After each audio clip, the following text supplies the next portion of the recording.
Talk about home affairs, hey, in diaspora, current affairs, hey, reliable information, history, ooh, talking about culture, yeah, politics, education, entertainment, business, sports, advertisement, articulation. Focus on Liberia. Focus on Liberia. Focus on Liberia.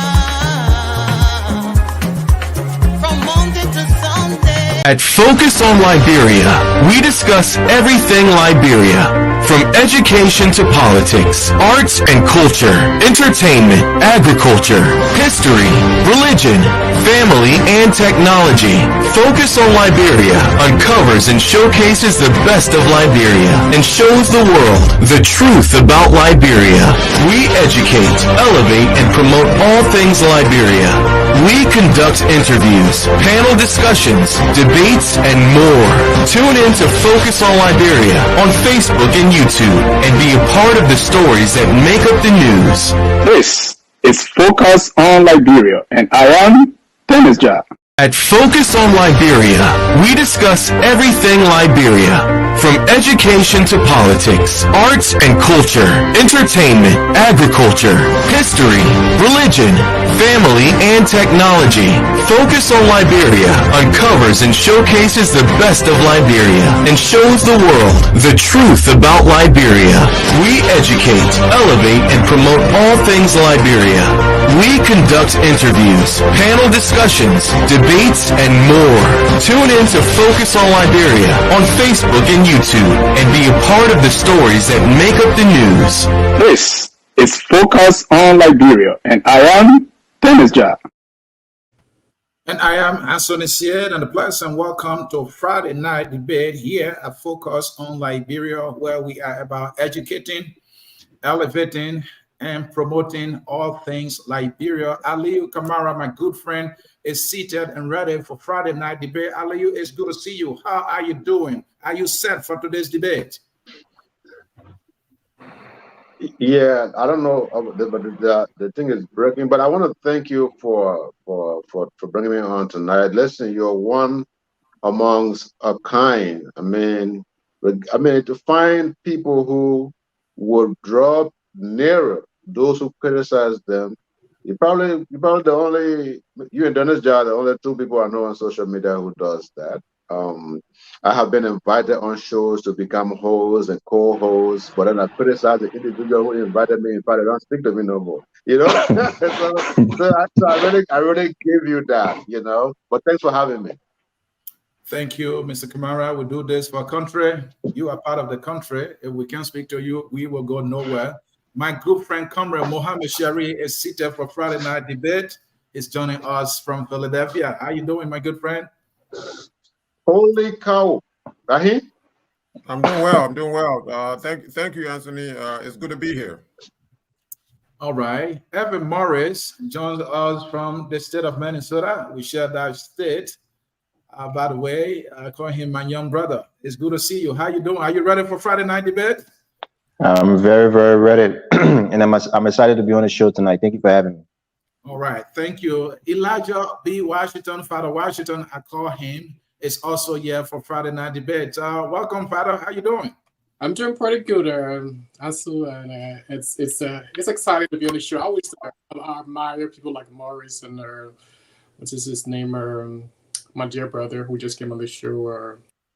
Aliu or Muhammad? No, Mohammed Sharif. Ali always combative on the show, so he's not. Yeah. Oh, what about Mohammed? You're talking to the wrong person. Mohammed is a main combatant on this show. What? Have this sarcastic way of laughing whenever someone makes a point that he doesn't like, which I think is very disrespectful. But I'm glad to see Mohammed on the show. I'm a big admirer of Mohammed and Mr. Jai, and I'm glad that we share the same platform today. Yeah, I love the guy. That's why when he comes after me, I just enjoy him. That Nimla Blamo is a progressive columnist. Mr. Blamo, it's good to have you. How you doing? Are you ready for Friday night debate? Oh yes, I'm ready. It's always a pleasure to be on the show. I'm a person who believes in empowerment of the people. Joe Boakai calls it the collective effort of the people is the only way we'll move forward. And I always stood by those principles. Thank you. Since the Weah defeat, we have not seen you. Did you suffer from anything at all? That's just one way of looking at it.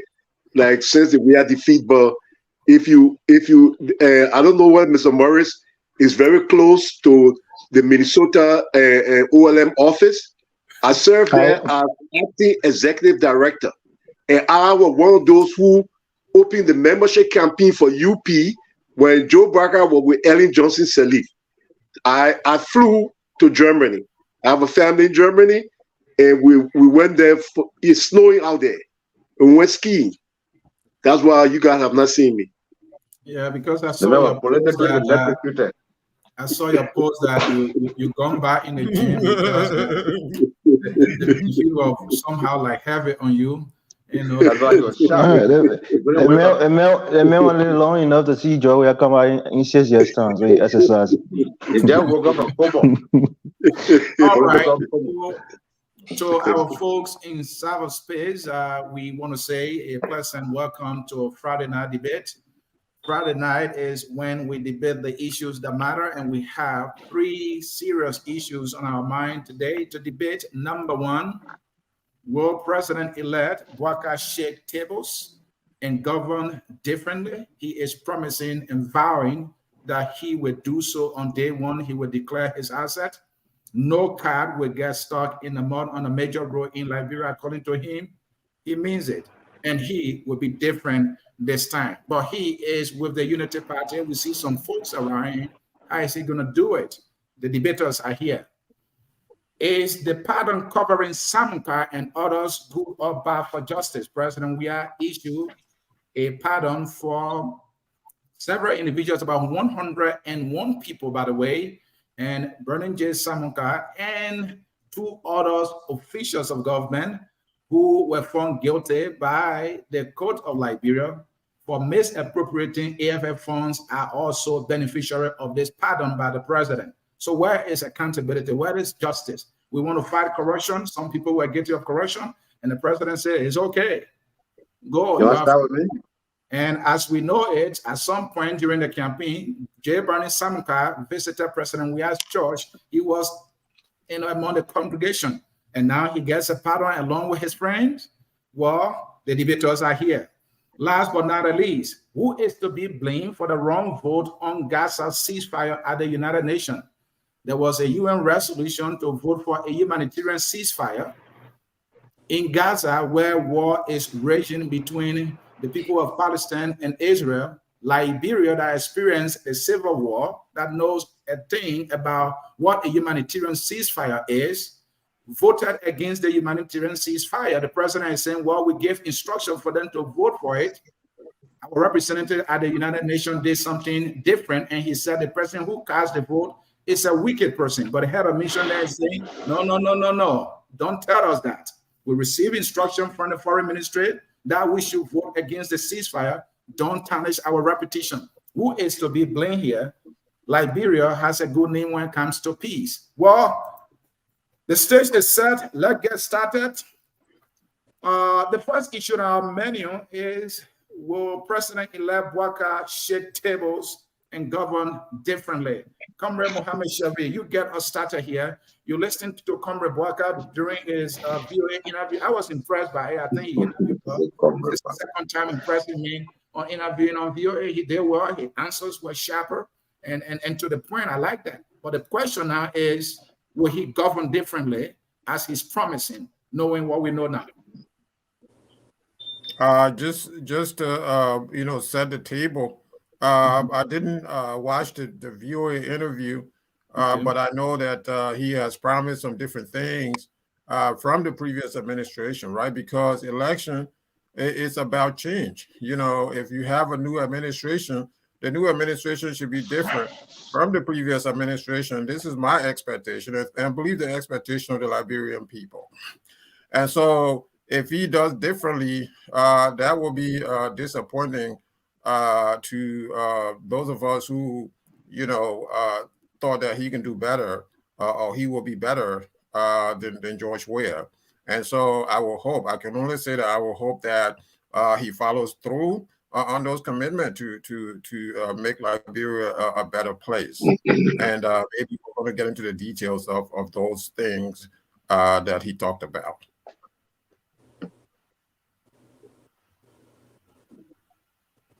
Yeah, mute yet. Father Washington, I don't know if you listened to the interview. I did listen to the interview. I listened to everything that he said. Excellent. So you heard all he said, and the main thing, the summary there is he will govern differently. He said he will declare asset before taking office, and he will ensure that his official follow suit. Many things he said there. What's your impression? Is he going to govern differently, knowing who we know him to be, and the party he comes from, any association, all of that? Will he do it differently this time? Well, I think his interview was beautiful. He has a salient points. I'm glad the way he emphasized some of the points that he made, and his demeanor showed that he's looking forward to it. But like people always say, talk is cheap. He has demonstrated in the past of being committed to public service and less towards material accusations. So that's something I admired of him. He also, I was told that since his house was built in 1970, when he was vice president, he never built a new house. I admire that. I admire his modest lifestyle, which is also admired. But then when I listen to people, I don't know him very well. The only time I got to know him when he became vice president. But when he worked in public service over those years, like people talked about LPNC, LPRC, he was on the board of some religious institutions. In terms of reform, in terms of what reform he has made, what have he stood for working in those places, a track record I haven't seen. That's why I'm sitting on the fence. I'm one of those on this show who said that his reign would not be so much different from what I've seen in George Weah. But hey, I'm just waiting to see. But I mean, based on what I just said, I admire him as a person, as a modest person. But if it comes to implementation, I don't know where he's. I can speak to anything that from a past record that shows that he was able to do that. Mr. Blamo, yeah, there's something President Weah would not do easily, to sit, on a major network and have an interview one-on-one on national issues.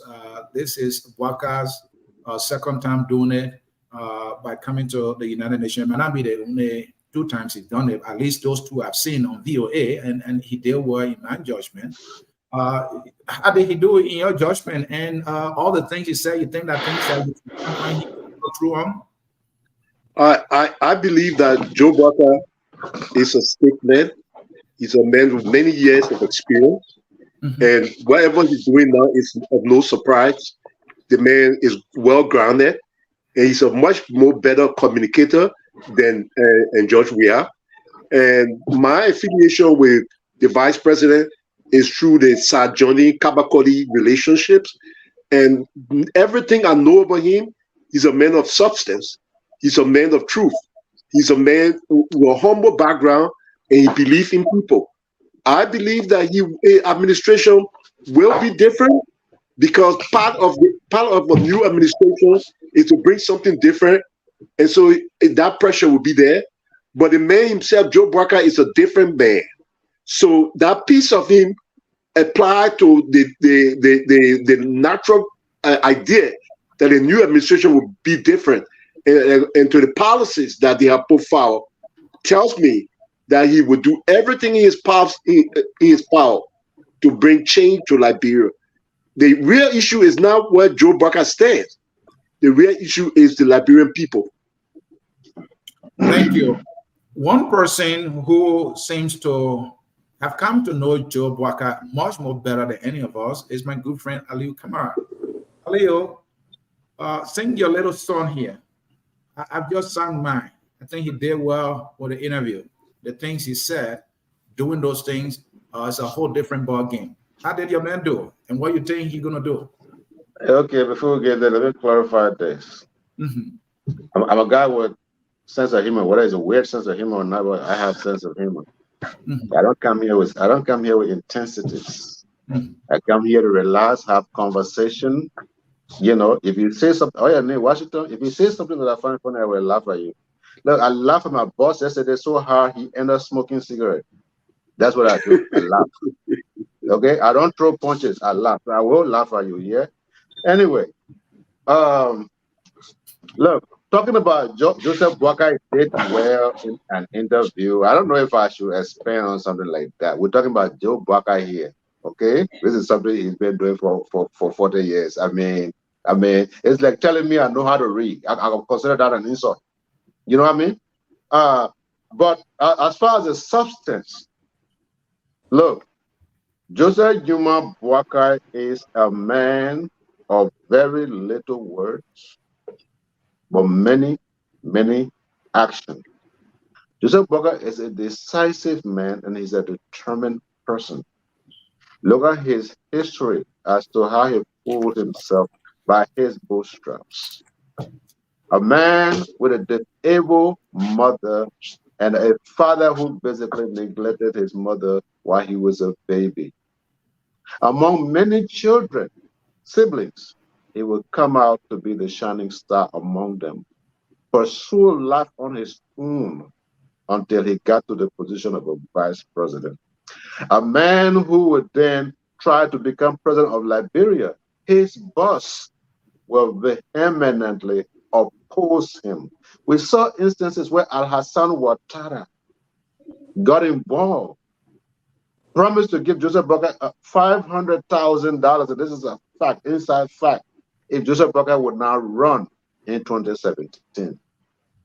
Joseph Boakai said she had an ambition to run. She wanted to run. I did not stop her. Why would she stop me? This is the Joe Boakai we're talking about. The Joe Boakai who they tried to impose a Charles Bromsky on to go as a running mate. Joe Boakai said, I did not choose me to be your running mate. Why would you want to choose someone else to be my running mate? And because of that, Ellen said, you will never be president of this country for as long as I am alive. Do you understand what I'm saying? He challenged her. This is the Joe Boakai who would then, because if people keep going to CPP, they don't like it there. This is the Joe Boakai who would come from the back of CPP, stand his ground, was able to galvanize the largest conglomeration of alliance in Liberia's history to then win the most popular man since that Liberia has ever known, George Weah, to beat him. This Joe Boakai, you think he's not capable of delivering. I don't know which part of the word that you are looking at. We know Joe Boakai from the days of LPMC. We were children. This is the man who put ban on Pusawa, on the sale of Pusawa in Lofa County, as anyone who was from Lofa County. Under Joe Boakai as LPMC managing director, Lofa never went out of food. In fact, Lofa was sending food to Monrovia and Sierra Leone under Joseph Boakai. Nimba County was this reason why Joe Boakai is popular in Nimba. If you saw the 2017 election, he did pretty well in Nimba because of the history he has in Nimba County. Bon County, he always does well. It's because so you know, I understand when people say, okay, well, I don't know what he delivered. That makes sense. But Joe Boakai is rooted in Liberia, not because he's a handsome, light-skinned man. Joe Boakai is rooted in Liberia because he's known for what he has done before. I will stop there for now. Wow, what a chorus. Evers, You might have listened to the interview. What's your impression?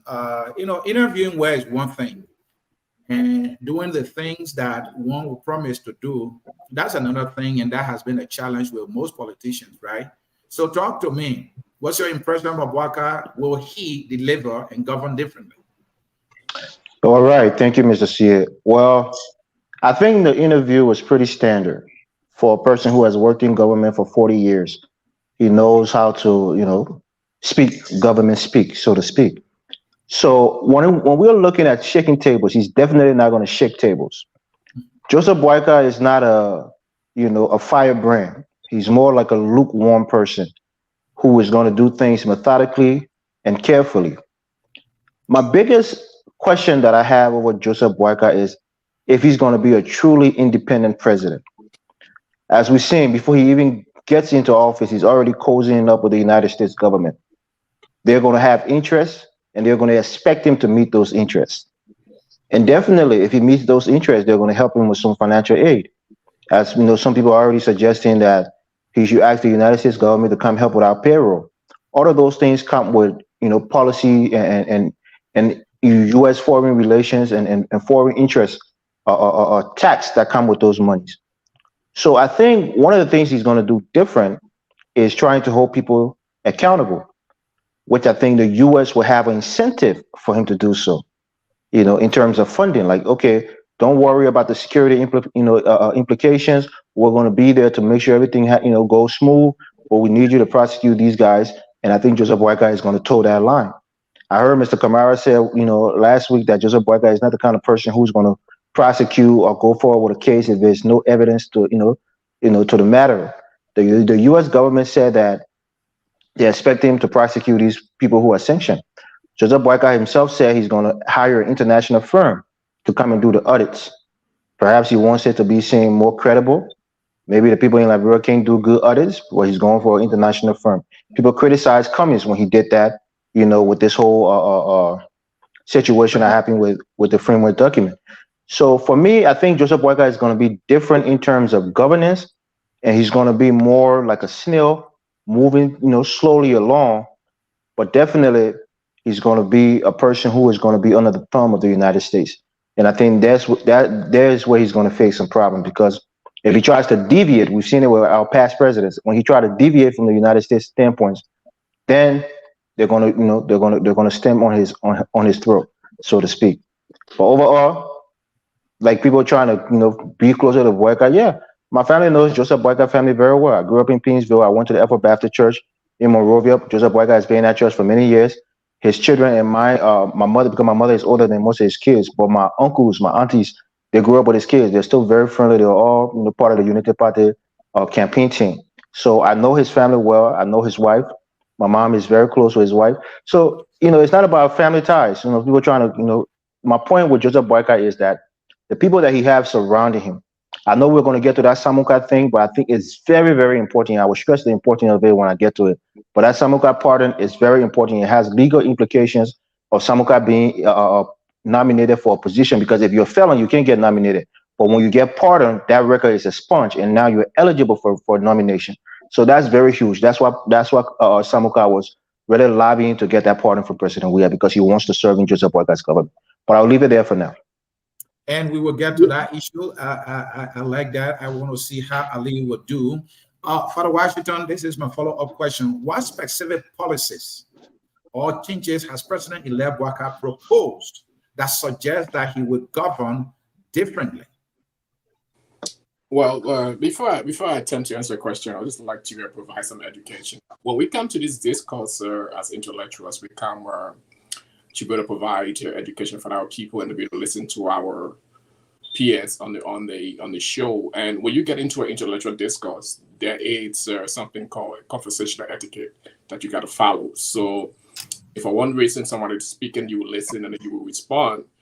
You wouldn't come on the show. I mean, nobody opposed to another person laughing. I mean, if you want to de-stress, yeah, that's a beautiful thing. But you will listen to your friend and you provide a counter argument to whatever they say. But to come on the show and just laugh sarcastically because you don't buy what somebody says, I mean, it's disrespectful. And that's what I I would have brought this one before, but I never came on the show. I mean, one of the show we had it before, that was when the fire incident, when the accident happened with the Unity Party people. I was on this show, and that's where I thought I was going to respond to Mr. Kamara, because that's where he said to me on this show, but why did you come on the show? Because I said at that time that we would need to wait until we get all the information before we respond. And he said to me on that show, but why did you come? And then wait, I think I said something and he was laughing sarcastically, and that's why I thought I would bring it up tonight. But when I listened to the Vice President-elect, President-elect Boakai, some of the things he talked about roles, talking about people, having access to roles, which I think was very important. He also talked about the expansion of Monrovia. He think that there are more people now in Monrovia. He think God was asking about the whole question about bringing Liberia back to what it was. He said, yeah, we want to come back to what it was, but things has changed, so there'll be a lot of reform. He wants to bring qualified people that he thinks can bring about reform to the country. And if somebody did not do what he anticipated them to do, his own words, the axe will come down. So my impression is that I'm impressed with some of the things he's saying. He talks about a lot of reform. So we're looking to see what he's going to do. So, like I said, I'm going to be sitting on the fence and been watching. And I hope, like I said, in one of the shows in the past, that some of the people that I saw masquerading around him, there were some good people there, but there was some political rascals. And I'm just hoping that this time around, it will not be business as usual. Well, my follow-up question, Father Washington, was that what specific policies, all right, or changes has he proposed that suggests that he will govern differently? There's one thing to say I will govern differently, but what are the things that he's saying that suggests that he would do so? He said that no car will get stuck in the mud. Anybody can declare I think he also talked about the possibility of reducing prices on the market for people. I think he said things were high, and he was talking about the possibility of to see when it can be able to reduce the prices for the people, so that common people can be able to have access to the basic things that they need to buy. So I think these are things you want to put in place. I mean, I don't know. This is the first time you had an extensive interview, so probably we need to give him some time. Maybe when he gives his inaugural address, he might say some of the policies and something. So I think, Thank you. He has not seated yet.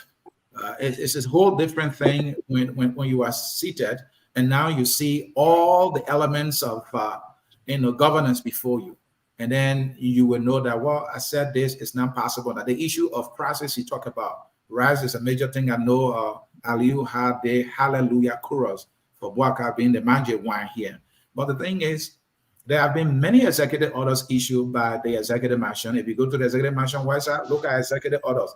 There are more executive orders on the reduction of the price of rice than any other thing that you will see. But yet still, market forces tend to decide. So to say that is one thing, but to achieve it is another thing. Subsidies sometimes will lay in the pockets of Lebanese and business people, and the government will say something because government, actors are in there to get some kickback. So it's let me come in there for a second. Yeah, come in here. Go ahead. I think you're rolling. But first of all, let me just say that we come on the show to discuss the issue. If we have to wait until we get the facts before we discuss the issue, then we shouldn't come on the show. That's why I asked you, why did you come on the show? It was not meant to insult you. I'll ask you that question again if you try to put blockage on everything everybody has said, because you're not going your way. But let me just say, Anthony said, the point here is you can't give executive order to reduce the price of rice and expect the price of rice to go down if you're not producing rice. It's just common sense. Joe Boakai has a history of producing rice. Joe Boakai has a history of empowering small farmers. Joe Boakai has that history. He has the record, he has the experience. So when he tell you that food will be available, in fact, that's the least thing you should even question him about in terms of agriculture. That's his area. He has performed in this area before, and he has the record. Can I push back for 10 seconds, please? Go ahead. Yeah, go ahead. Thank you. Most of those executive orders was for rice subsidies. It wasn't because, they were giving some kind of fiat so that people will bring down the price of rice. They subsidize the price of rice from the dealers so that the cost is cheaper for the consumers. And also, when you're talking about Joseph Boakai, who had the agricultural ministry under his watch as vice president, and still things was hard in the country, and rice prices was pretty close to what they are now, we beg to differ to think that he's gonna revolutionize, farming. You're looking at our budget; we have about $30 million to spend on anything else after payroll. So how is he going to revolutionize farming in Liberia to bring more food to the country? I don't see it happening. But again, it's something that we wait to see. These are very simple. Aliu, hold on, Aliu. Aliu, hold on. I think everyone has a point there. Joseph Boakai, I believe the early administrations are giving him that supervisory role over the Ministry of Agriculture, given the fact that he served in that capacity and also at PMC before, right? But how did we do for 12 years in intensive production in Liberia? I would think we feel miserably. And Joseph Boakai, no one has stopped him to innovate how to produce more. So are you saying that he was not president then? That's why it didn't happen, even though he was given that leverage to help Liberia? You're asking me? I'm asking you, Aliu. This is what I do. Okay. Go ahead. Okay, you're a funny guy. But listen, people say, oh, Joseph Boakai has supervision over this. All of those things are only speculations. Those are not speculations. No, those are speculations. Those are speculations. There are when the president, look, the Constitution is clear that responsibility. But let me hold on. The Constitution is clear when it comes to the vice presidency, to assist the president, and also it goes to say that other responsibility that may be assigned. Okay, that's a different thing. That's a different place you're going. But what I'm trying to tell you here has nothing to do with the interpretation of the Constitution. What I am telling you here to say Ellen give him supervision over a statutory mandate of a minister to supervise the minister. That is a speculation. Nobody has proven anything about it, and Joseph Boakai has not even made any comment about that. Mind you now, Ellen Johnson said had minister. So Ali, let me conversational here. Assuming what you say is true, that would be my good friend. Assuming what you said is true, given that he served in that capacity before, and also given that we were struggling with production in Liberia, especially when it comes to agricultural production, rice in particular. Why wouldn't the former vice president, all right, who served in that capacity, won't step in to help the government that was struggling with that? That's not how government functions. God. Let me make the point. Service 101. Let me land. Yeah, allow me to, please. This is not how government functions. The vice president of any country cannot impose himself on a presidential appointee. Mind you, not a vice presidential appointee, the presidential appointee. Remember one thing, ministers and director generals, they report to the president and not the vice president.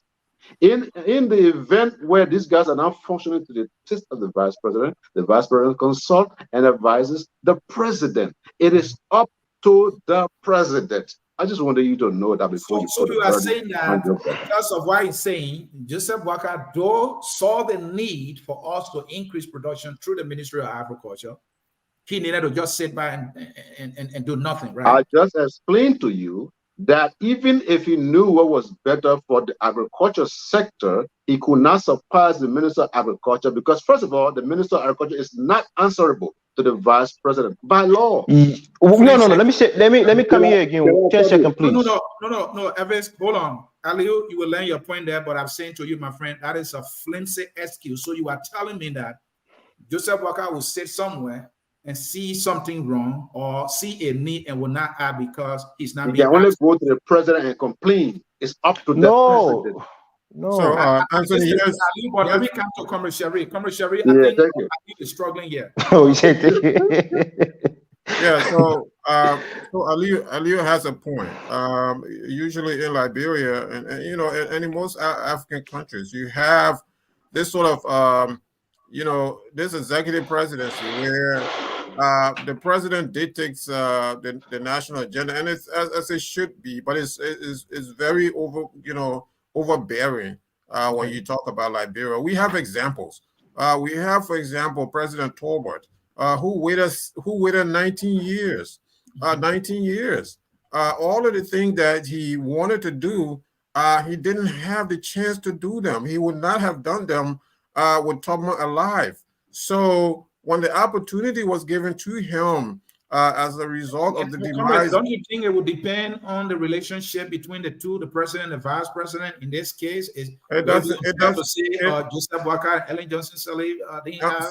Sometimes it doesn't matter. Tobo had to wait 19 years, and then after 1972, he put in place a whole assortment of reform policies that were very different from President Tubman. And then just look at the relationship between Jewel Howard Taylor and President Weah. I mean, Jewel Howard Taylor just tried to talk about the inclusiveness of the National Patriotic Party membership into the new government, and where that landed her. That landed her in a hospital in Accra. So look, you as a vice president, you have to be careful. In fact, African leaders had to step in to try to mend the relationship between George Weah and Jewel Howard Taylor. That is something that we are all aware of. And so as a vice president, you want to be careful, especially when you talk about Liberia, to serve your boss. And then when you have your opportunity, the opportunity is given you, it's time to prove yourself. So look, what I'm looking for now is he now has the opportunity.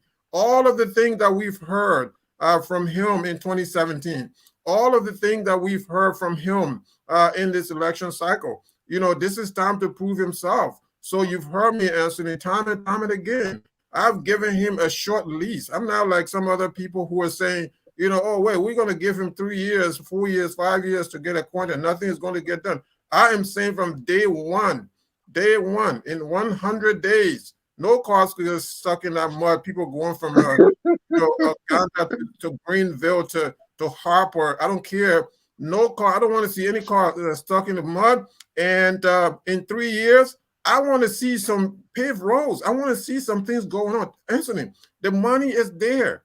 The money is in that country. These people don't need to borrow money. These people don't need to do anything. They just need to put in place some fiscal responsibility and make sure that country is developed. Thank you. Yeah, bear with me. Let me come to Mr. Blamo here.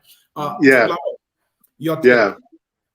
Well, I would like to first talk about what my brother said, that there's concern about Joe Boakai's attachment to the United States. I think that should not be a measurement of the success of this president, because we have a historic arrangement with the United States. Every president, say 1847, when they sent us our first president, we have worked with the United States. Joe Boakai is simply sending a message to the U.S. It is not an indication of anything. And for any reason, if the United States favors Liberia in terms of loans or whatever, it is not the end of the world. It does not speak to anything to say Joe Boakai is not an independent president. Then I would like to touch on the issue of the rice production. In 1980, when we had a revolution, they had all these new ideas. And some people said that you increase the salary and rice prices would go up. And all these things about changes and how the streets will be paved. Those things didn't come into reality. And I see some of those things coming back. Why? Because we are looking at the picture from a different point of view. Joe Boakai came on his first statement. He said, with the collective effort of the people, we'll move this country forward. I don't know about this situation where in 100 days, every road will be paved. Because if you talk about road being paved, you can call the pavement. No. He didn't say paved. He said no car will get stuck in the mud and the roads will be pliable. The major roads, he said. Only Jesus knows what kind of rain will be. So if we count the roads, we can count John Weah roads. If the issue of rice, our staple and food, if that would prove a successful president because the price of rice come down, I think we are already in the wrong direction. Joe Boakai is calling for a new Liberia, one in which the people will be the change that they seek. And that new Liberia, it will be based on the effort of the people, motivating the people, like what my brother said Joe Boakai did in Lofa and Nima County, motivating the people to come together. It's a total involvement that what I hear for Joe Boakai. Because if we start to say, well, how many street lights Joe Boakai will bring, how many roads will never have mud on it, we already fail. We are in a situation where less than 10% of the population divide all the money in the country as government job and allowances. Then we go to America and ask them to help us with our payroll. So those 10% can have money. Why about 80% that are suffering? So we have to start with something different. And part of it is there have to be some level of decentralization where the counties will come together and do what they need to do. Not just someone in Monrovia deciding where how things will be. Thank you, Mr. Blunder. Anthony, real quick. This is, the kind of minimalism that I continue to hear.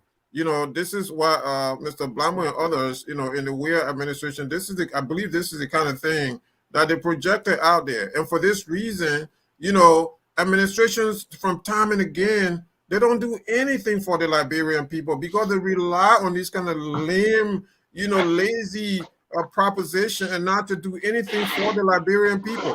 I'm tired of all of this. I'm tired because you know what? Our president had to go through Cote d'Ivoire to get to Kepamas. What kind of nonsense is this? What kind of nonsense is, oh, Jesus, no. Oh, the rain will fall. Okay, Jesus is going to come back at some point, but you and I will never be alive at that time when the Holy Prophet Jesus come down to save the world. We're not talking about that right now. We're talking about right now in 2024, in the next 100 days, no car should get stuck in the mud. It's not even hard. That's what Mr. Boakai said, and I'm holding him to that. Next, I don't need, when I was a little boy in Zoedru, we used, when my parents would take me up to Ganta and other places, the cars were not getting stuck in the mud. So when you tell me no car is going to get stuck in the mud, you going back to those days. I'm talking about just moving forward. I'm not settling on, these kind of lazy and lame excuses. It's enough of that. We need to move on as a country and develop that country. Can I make one point? Hold on, Mr. Blamo. We got to move forward here. Hold on, Mr. Blamo. Gentlemen, I am with Comrade Sherry, and that is how I can talk on these people. Minimalism, gradualism, a Liberia, 176 years, doing better, and then all year that people clap for, no car will get stuck in the mud, and Unity Party people of all people say, yes, he has spoken for Liberia. Complete nonsense. So what we're going to do, each of you have 2 minutes for us to close on the first issue here. We have 3 issues we're debating, and the people want to hear your take. I still didn't get my turn on this issue. I've been asking for time. Mr. We have to make progress. Gentlemen, please exercise patience. What will be shaking tables for you that will give you a sense that Boakai is ready on the issue of governance? What would be shaking table for you? How you want Boakai to shake table to show that he's actually here to govern differently? Let's start with you, Elvis, if you don't mind. Okay, so back to Mr. Kamara because I've been burning to correct him. Okay, the president have the power to imbue some of his or her power into her vice president, like Ellen Johnson Sirleaf did. The elected position of vice president supersedes that of a nomination, the position of a minister who was nominated as a president, to the president's cabinet. Joseph Boakai was given responsibility over the group of 77 because, quote unquote, his mother was disabled and it was a special, a place for him. He was also, the Minister of Agriculture was also told to report to Joseph Boakai because his perceived expertise in agriculture.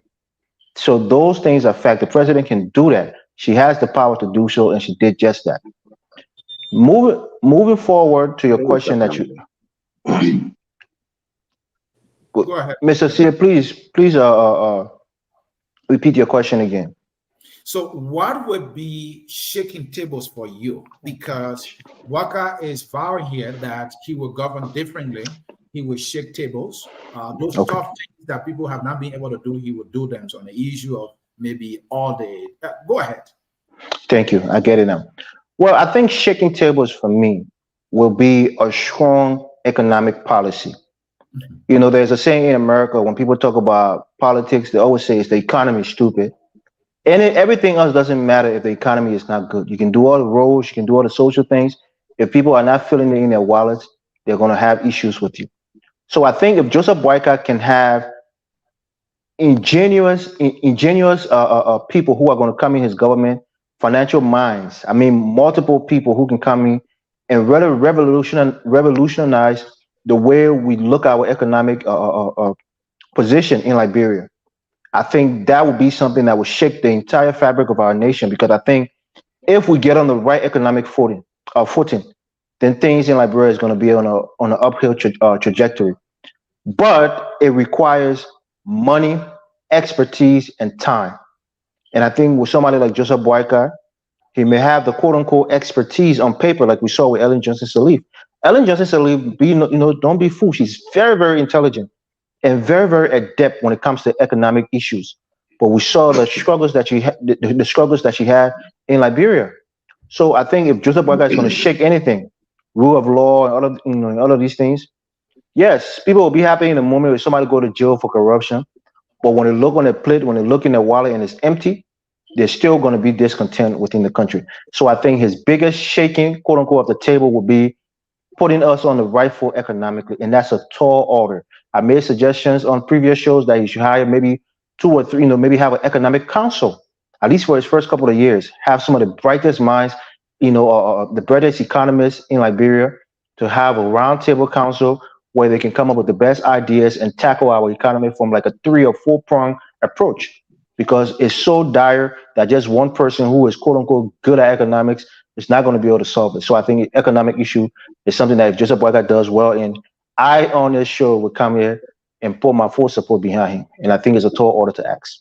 Thank you. Thank you. Father Washington. Yeah, so for me, what will be shaking tables for you in every sector? What will be shaking table for you? I have my own shaking table that Aliyu will love, even though his man might not be able to do it.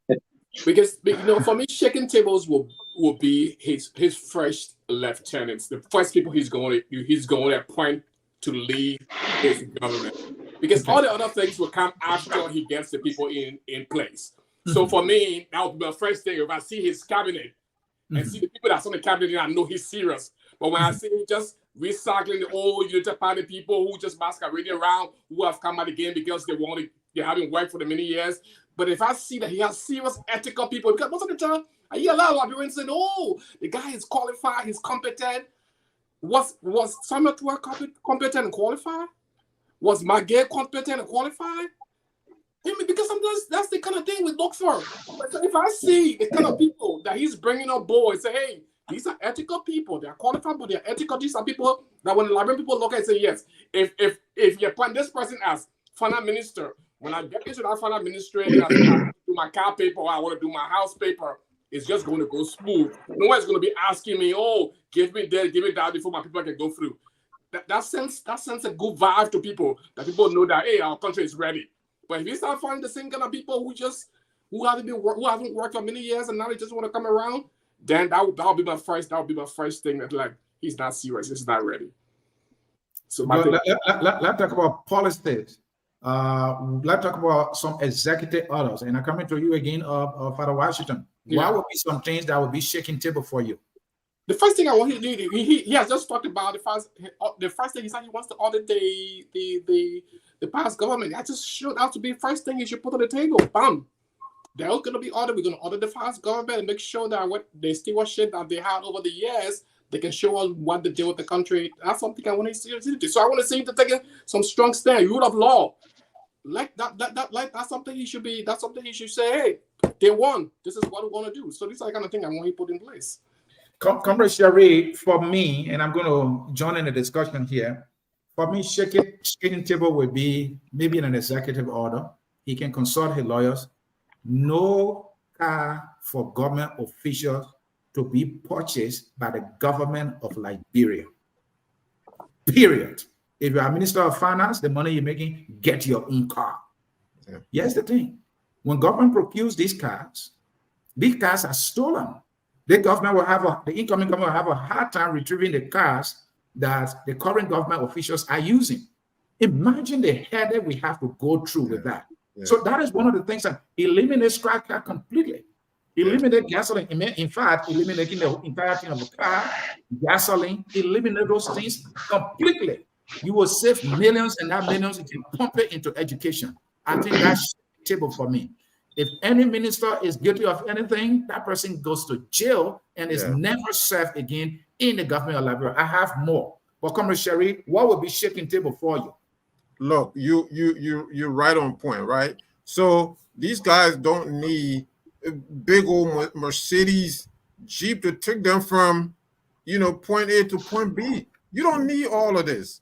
Okay, the guys, they don't need that. They don't need free phones. They don't need free vehicles that we talk about. They don't need free housing. And how about paying their electric bills and stuff? They need to stop paying their bills. They need to stop paying their taxes. So that when I talk about money in that country, how about shaking tables? How about taking the ghost names out of this payroll, the voluminous payroll? The wage bill is so large. But you know what it is? There are ghosts on these payrolls. You follow the Ministry of Education. You follow the Ministry of Defense. You follow all these different, agencies, these big agencies, and you go in there and you take out the ghosts. It's the ministry that you take out, and you will be raising millions and millions, if not tens of millions of dollars, by just doing that. There was a prime minister in a neighboring country, and this was in Guinea. When he was appointed prime minister by the military regime at the time, this guy, his name is Touré. Touré used to sit here. Touré used to work for Ufo Boigny in Ivory Coast. So they brought him back to Guinea, and he became prime minister. When he was appointed, in the first 3 months, he collected so much revenue that he was able now to deploy that revenue in the interest of the people of Guinea. I witnessed when I was in the recording, I think maybe Dennis was around at the time or not, but we had 24/7 electricity. So we went from darkness, every now and then electricity, to 24/7 when Touré became prime minister. And you know what they did? When he started going at the president himself and the president's family, they fired him. When they fired him, we went back to darkness. Why am I bringing this up? You can deploy the same method and get money out of these agencies and get money out of people's pocket and put it in the interest of the Liberian people. When we are talking about these things, we usually talk about the big cities, or Monrovia, Buchanan, Abanga, Von German. We're not even talking about the remotest villages where these people live, where the majority of Liberian people live, and they don't even see these people. I can swear to you that the lives of these people seem that there is no government. It seems that there's no government at all. When people are going to clinics and stuff like that, they have to put people in wheelchairs and stuff, or they have to cross 4 or 5 creeks, when you can build a simple bridge over the water. So this is the kind of thing shaking the table will be for me. Shaking the table, you're going to look back. Yes, you're going to look back and put, like Father Washington said, you're going to audit the previous administration. But before you begin to audit the previous administration, you want to put on the table declaring your own assets. How about declaring your assets, making sure that the Liberian people know that you are serious about business, that this is what you have in your bank account, so that 5 years from now,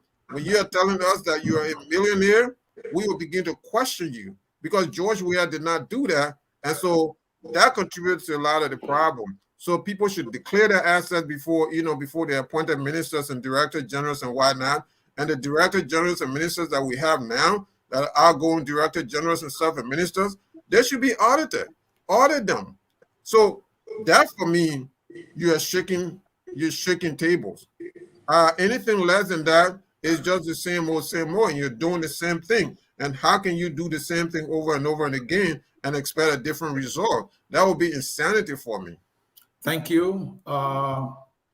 We want to welcome J. Victor Namwed for joining the debate here. Mr. Namwed, welcome. How you doing, sir?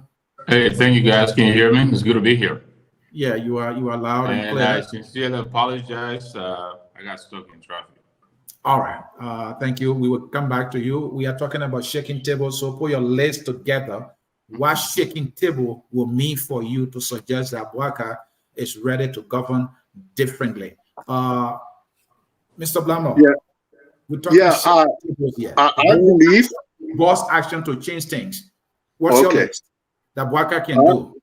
I believe that I do not support this nationalizing or prioritizing and auditing people, and because in my experience in 1980, that was the most important thing to people, and increasing salary, auditing people. At the end, they executed a whole lot of ministers on the pole. When you start a government like that, in my mind, it occupies you for the first 2-3 years. However, the system will audit the people. This audit is already part of the system. When you leave your office, that system will be auditing. So I'm not going to count audit as a Joe Boakai priority or as a national thing. On the issue of the cars, we should have had those things already in place. That all cars belong to GSA. And government should be buying cell phone, scrap cars, and all for government. I think Joe Boakai already have his eyes on that. So for me, the thing that I would look for in Joe Boakai is 3 things. One, his message. You see, when Turbo started with empowerment of the people, total involvement, every little boy in villages knew what Turbo meant, total involvement. Joe Boakai has to strengthen his message so that people in Plibo, people in Dolokan will understand the new president who's coming.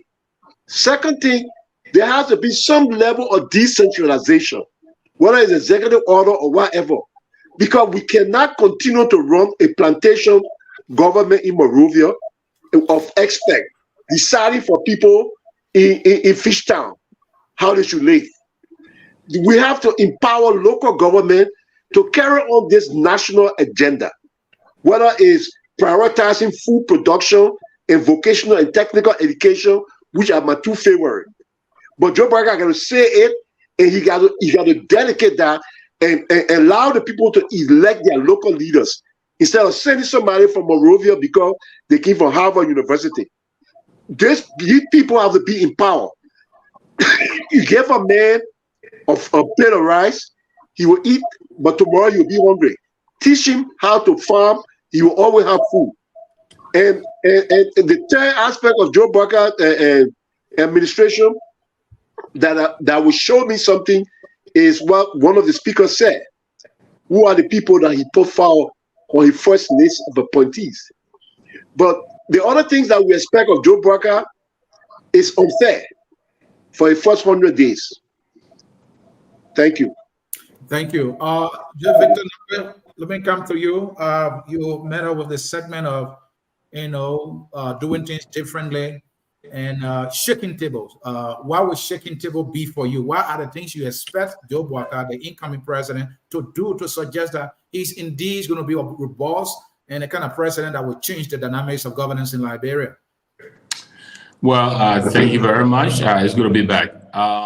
There are a few things that I think the president could begin with, the president-elect, that will telegraph to the nation that, he is ready to make a break from the usual governance. One, I would have thought that this president-elect would have taken a listening tour of the country.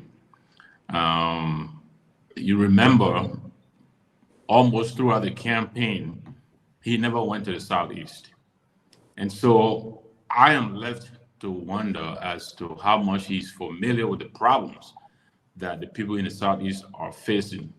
So I would have imagined he would go on a listening tour and gather for himself those urgent needs before going abroad. Because when you go abroad, you are going with a shopping list of, look, these are my immediate needs of my people. These are the things I need to address. I need your help. But hopefully he will get to do that. But I would have hoped that would have been the first thing. Now, one of the things I'm looking for, and some of the speakers have already said that, but I'd like to reiterate. One is he going to curb foreign travels? Because that's one aspect that has taken quite a bite out of the budget, foreign travels. When leaders travel, they go with them those people who are essential to what they are going to do overseas. If you're going to talk about law and order, you take the justice minister with you. If you're going to talk about agriculture, you take the minister of agriculture with you. The minister of health, for instance, doesn't need to go on that trip. So we'll be watching to see, what he does about foreign travels. Someone mentioned earlier, what is he going to do about this government vehicles assignment? Our government is known for purchasing vehicles, and I think they renew after every 36 months or whatever it is. Is he going to assign these vehicles so that they are bought by these actors? If we assign you a vehicle, you pay for it over time and it becomes yours. I think that will help save us a lot of money, and it will compel people to pay keen attention and manage these properties properly. So there are a lot of things that I think he would do. He doesn't need to start big, but he needs to send a message. Those are some of the few things I'm looking for. I'm also looking for how he is going to be engaged with the people. He doesn't talk much, and so it is very difficult to read him. But as president of the nation, he has to continuously engage to reassure the people and let us know what it is he's thinking and what he's planning to do. Those are the few things I'll be looking for. Thank you. Mr. Kamara, you get the final word on this one, talking about shaking tables, doing things boldly and differently.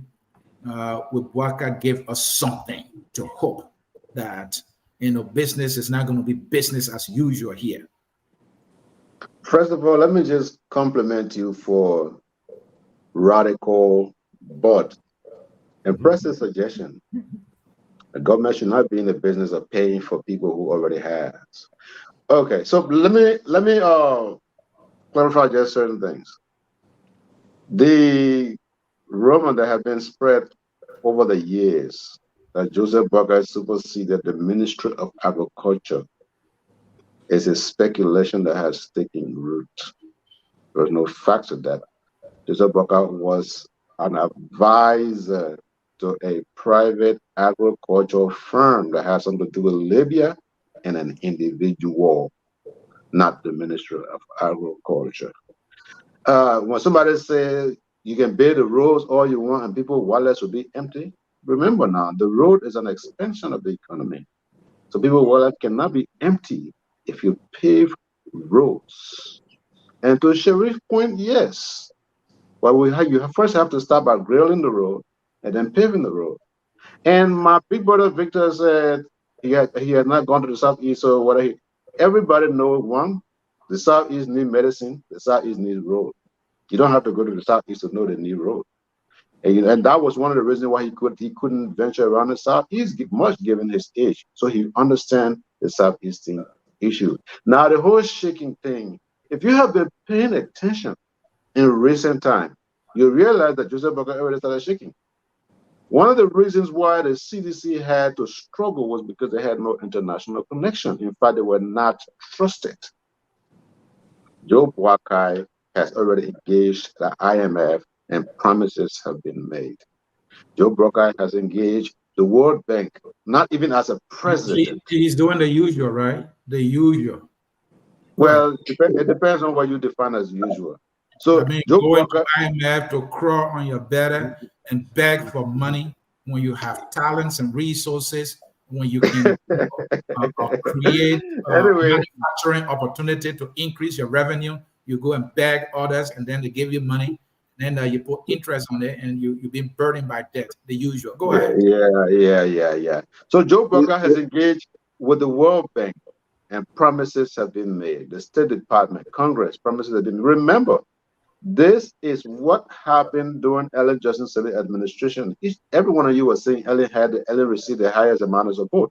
Debt waiver in the tune of billions. It seems IMF. We're not saying that you go and take loans, but there are other ways to work around things. So Joe Boakai has already started shaking table.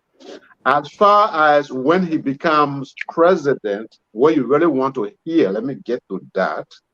When Joe Boakai becomes president, audit must be imminent. Audit must be a matter. In fact, audit must be the first thing he starts. The Liberian people must know how much is in the coffers. We must see the turnover notes.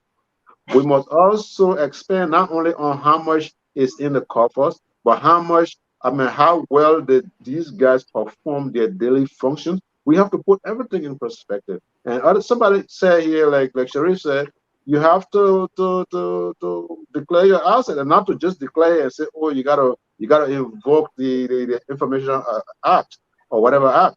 You have to do it, and you must publish it. And Joseph Boakai must do those things. And there are things that if he doesn't do in the first 90 days, that we will be here criticizing him. But I agree that within 30 days, from what I am seeing, because he had talked to people behind the scenes, that in the first, that Liberian people have not seen development, immediate development when the president takes over. They said this time around they will see that. That's what he's been telling people. Thank you. Evans, I thought you spoke. Yeah, I want 10 seconds, please. Don't allow Mr. Kamara to keep calling me up. Look, I will give Joseph Boakai a freebie. You know, it's gonna be difficult, but I think he's the perfect person to do it. I think when he takes power, he needs to put the country in a period of austerity, meaning that we are going to cut down on everything except the very essential. He's going to be very unpopular with cutting down jobs in government, cutting down spendings in certain ministry and whatever. But he's not going to run for re-election. And I think at the end of the day, when things starts to pick up and people starts to see the better, the country moving in a better position, he's going to be thanked for it. I think he has to put us in a time of austerity to really pick up the country on the right foot economically. And I think he will have no political backlash because I don't think he's running for a second term. So even though people will be mad at him, like hell, a lot of people may lose their jobs. Those who are not essential workers in the government will lose their job.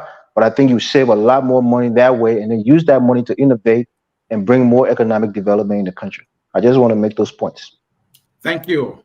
Our next issue on the menu, President Weah grants executive pardon to former National Defense Minister J. Brandon Samukai Jr., former Deputy Defense Minister for Administration Joseph P. Johnson, and the former Controller of the Ministry of Defense, Mr. Yuma Dogba. These individuals were found guilty by the Court of Liberia of misappropriating AFF money that they stole the people money and they use it for them. They use some of the money on themselves or for personal reason. President Weah now has issued pardon, and we remember J. Brandon Samukai attorney the Fokekons Church of George Manawiah, and now Weah pardons him. Why was he there and now he gets a pardon? Joseph Boakai is coming in. Brandon Samukai has been a Unity Party person. He was on the ticket of the Unity Party. He won his seat. He got denied. Joseph Boakai and others tried to make effort for him to maintain his seat. That didn't happen. He's unemployed. Unity Party, his party is back in the driver's seat. He needs a job. What is going on here? Where is accountability? Will Joseph Boakai be inclined to bring this convicted thief back in government? Is that no longer convicted? A pardon wipes away his conviction, so he's no longer convicted. All right. Once convicted, nope. Individual. No, Elvis. Pardon doesn't. Like pardon doesn't absolve. I'm introducing the issue, gentlemen. Allow me to flow, and then you will have your time to debate the issue.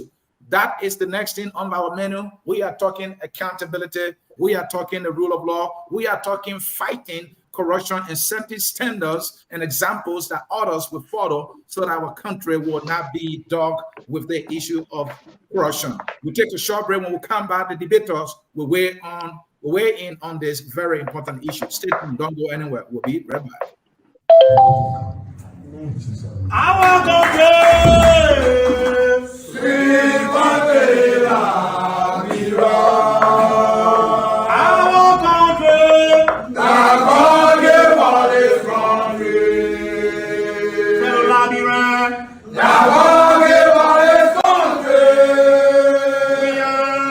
We are calling on everyone here to come and pray for this country, Liberia, God gave us this country. Indeed, fellow Liberians, God gave us this country. So I said, God gave us Joseph Boakai too? Yeah. Of Liberia. Gentlemen, you heard me there. But Washington, you start. Yes. Accountability. Yes. So, so a pardon is an expression of the president's forgiveness, and it's ordinarily granted, in recognition of the applicant's acceptance of responsibility. That's the first thing, and it's also an expression of the applicant's conduct over the period of time. So, from our Constitution, 1986 Constitution, Article 79, the president has the right to pardon whoever he wants to pardon. The only issue that I have is that I'm speaking from an ethical perspective. Now, what signal does this send, especially in the context of Samukai, that from what we've seen prior to he's been given this forgiveness, what signal does this send that you can have your friend who works in government, you can send in government, go in government, steal people's taxpayer money, and just wait, after a while, I will forgive you. So that's, for me, it sends a bad signal. And these kind of people, I would never want to see them in government again, because if you have these people in government, what he's saying to us is that, hey, it's okay, you can steal, after a while, the president can forgive you. So for me, I think it sends a bad signal. But hey, does he have the right to do that? Yeah, he has the right to do that. But hey, what is there any remorse that this Brandon Samukai guy do anything to prove to us that, hey, he doesn't have the money, so he's prepared to do something to show to the Liberian people that, hey, I stole your money, I was convicted, so I'm going to do some volunteer work, I'm going to do something to work so that I can show to you that I'm sorry for what I've done. It's not something like I'm looking for, but to just go to his church 2-3 days and have a conversation, the next day he's forgiven, for me, I think it sends a bad signal, and it does not show leadership for me, even though the president has the right to do that.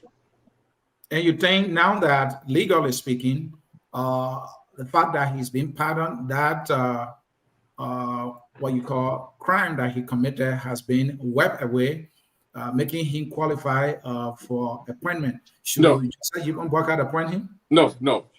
People like that should never again work in government. Anybody who appoints them in government, that means that you're that serious. I mean, that just shows that you're that serious. So for me, for Joseph Boakai to appoint people in the government, it's like I would say his Richard's glass been wiped away, but he's not innocent. He's not innocent. He knows what That's correct. Yeah, he was guilty. He was being forgiven. Yeah, so he should be appointed in government again. No way. Sorry, Mr. Father Washington, any your thought there, please. No, yeah, that's it. I just said that he should never be appointed in government again. If what is his name, President Boakai appointed, then that tells us it's gone back to where we were many years ago. That sounds like business as usual, right? Comrade Sherry, let me come to you here. What are the potential implications of the president's pardon on the public trust in our justice system when we are all crying for accountability? At least the one person or the few individuals that we grab now who've been nailed by the court, we are saying it's okay. They can live free life again. What will be the implication now going forward? Yeah, so the whole idea that Brownie Samukai can be used as you know, this is the person that we're going to parade. That we're serious about. We're serious about. Accountability. It's a joke. It's a joke. Brownie Samukai won his election in Lofa County by over 20,000 votes. And George Weah wanted that seat. And so George Weah and others designed this to get Brownie Samukai out of a job, to take that Senate seat, to steal the Senate seat, and it's a stolen seat from the Unity Party. And so Brownie Samukai was used. I don't believe that Brownie Samukai committed that act. But you see, the judicial system is or it still is in the pocket of the outgoing president. And so I will hope that one of the reforms that this new administration will implement will be a reform in our judicial system. So what happened? What George Weah wanted to do was to take away that Senate seat, right? To take the Senate seat. And once they did that, and Joseph Jala, who claimed that he was independent, but he was actually going under the CDC umbrella, was getting all his support from the CDC. Once he won that election, that's what George Weah was interested in. Look, Anthony, at the same time that Brownie Samukai was being tried, George Weah's wife, Claire Weah, was around lobbying for money for her foundation. She told people, she said, oh, $1 million is not enough for my foundation. I need $10 million. Nobody has gone ahead to audit Claire Weah's foundation. The First Lady is getting millions of dollars. Has anyone gone after the First Lady to bring those money back? Has anyone gone after George Weah to recoup the stolen money that he used to build his condos and all the money that he has around the world? Has anyone done that? So this sort of selective justice is a joke. Brownie Samukai is, to me, the legitimate. So, Sherry, are you disagreeing with the court's judgment that he was guilty? He and the two others were guilty, that they misappropriated the funds intended for the AFS soldiers? Are you disagreeing with the court judgment? Say that again. Are you disagreeing with the court judgment that he was found guilty of misappropriating funds? He was used, right? Look, something happened, and Brownie Samukai, being the loyal servant that he is, he took the bullet for somebody. Believe me, he took the bullet for somebody. Who that person he took the bullet for? He took the bullet for somebody. I'm speculating here, but believe me, if he writes a book and he's ready to tell all, we will know. We will know. These are honorable people, man. Look, so what George Weah had to do, what George Weah... Hold on, Comrade Sherry. Let be a little conversation. So you said President Weah did this, yes, because he never wanted Brownie Samukai to get his job. You think Brownie Samukai knew that was what President Weah was up to? Brownie Samukai knew this. Brownie Samukai knew. He knew that what President Weah was up to, but he went to Weah's church to do what then? To beg him? Brownie, Brownie, he had to beg you to forgive me. Yes, here's what happened. So the people of Lofa County knew this. You remember the devils, the devils at the bridge and all of these different things, the traditional people at the bridge, and George Weah violated these people, the traditional. How did George Weah violate the people? Well, it was a court ruling that came down on him that he was guilty. And so, as a result of that, he couldn't take his seat, isn't it? Yeah.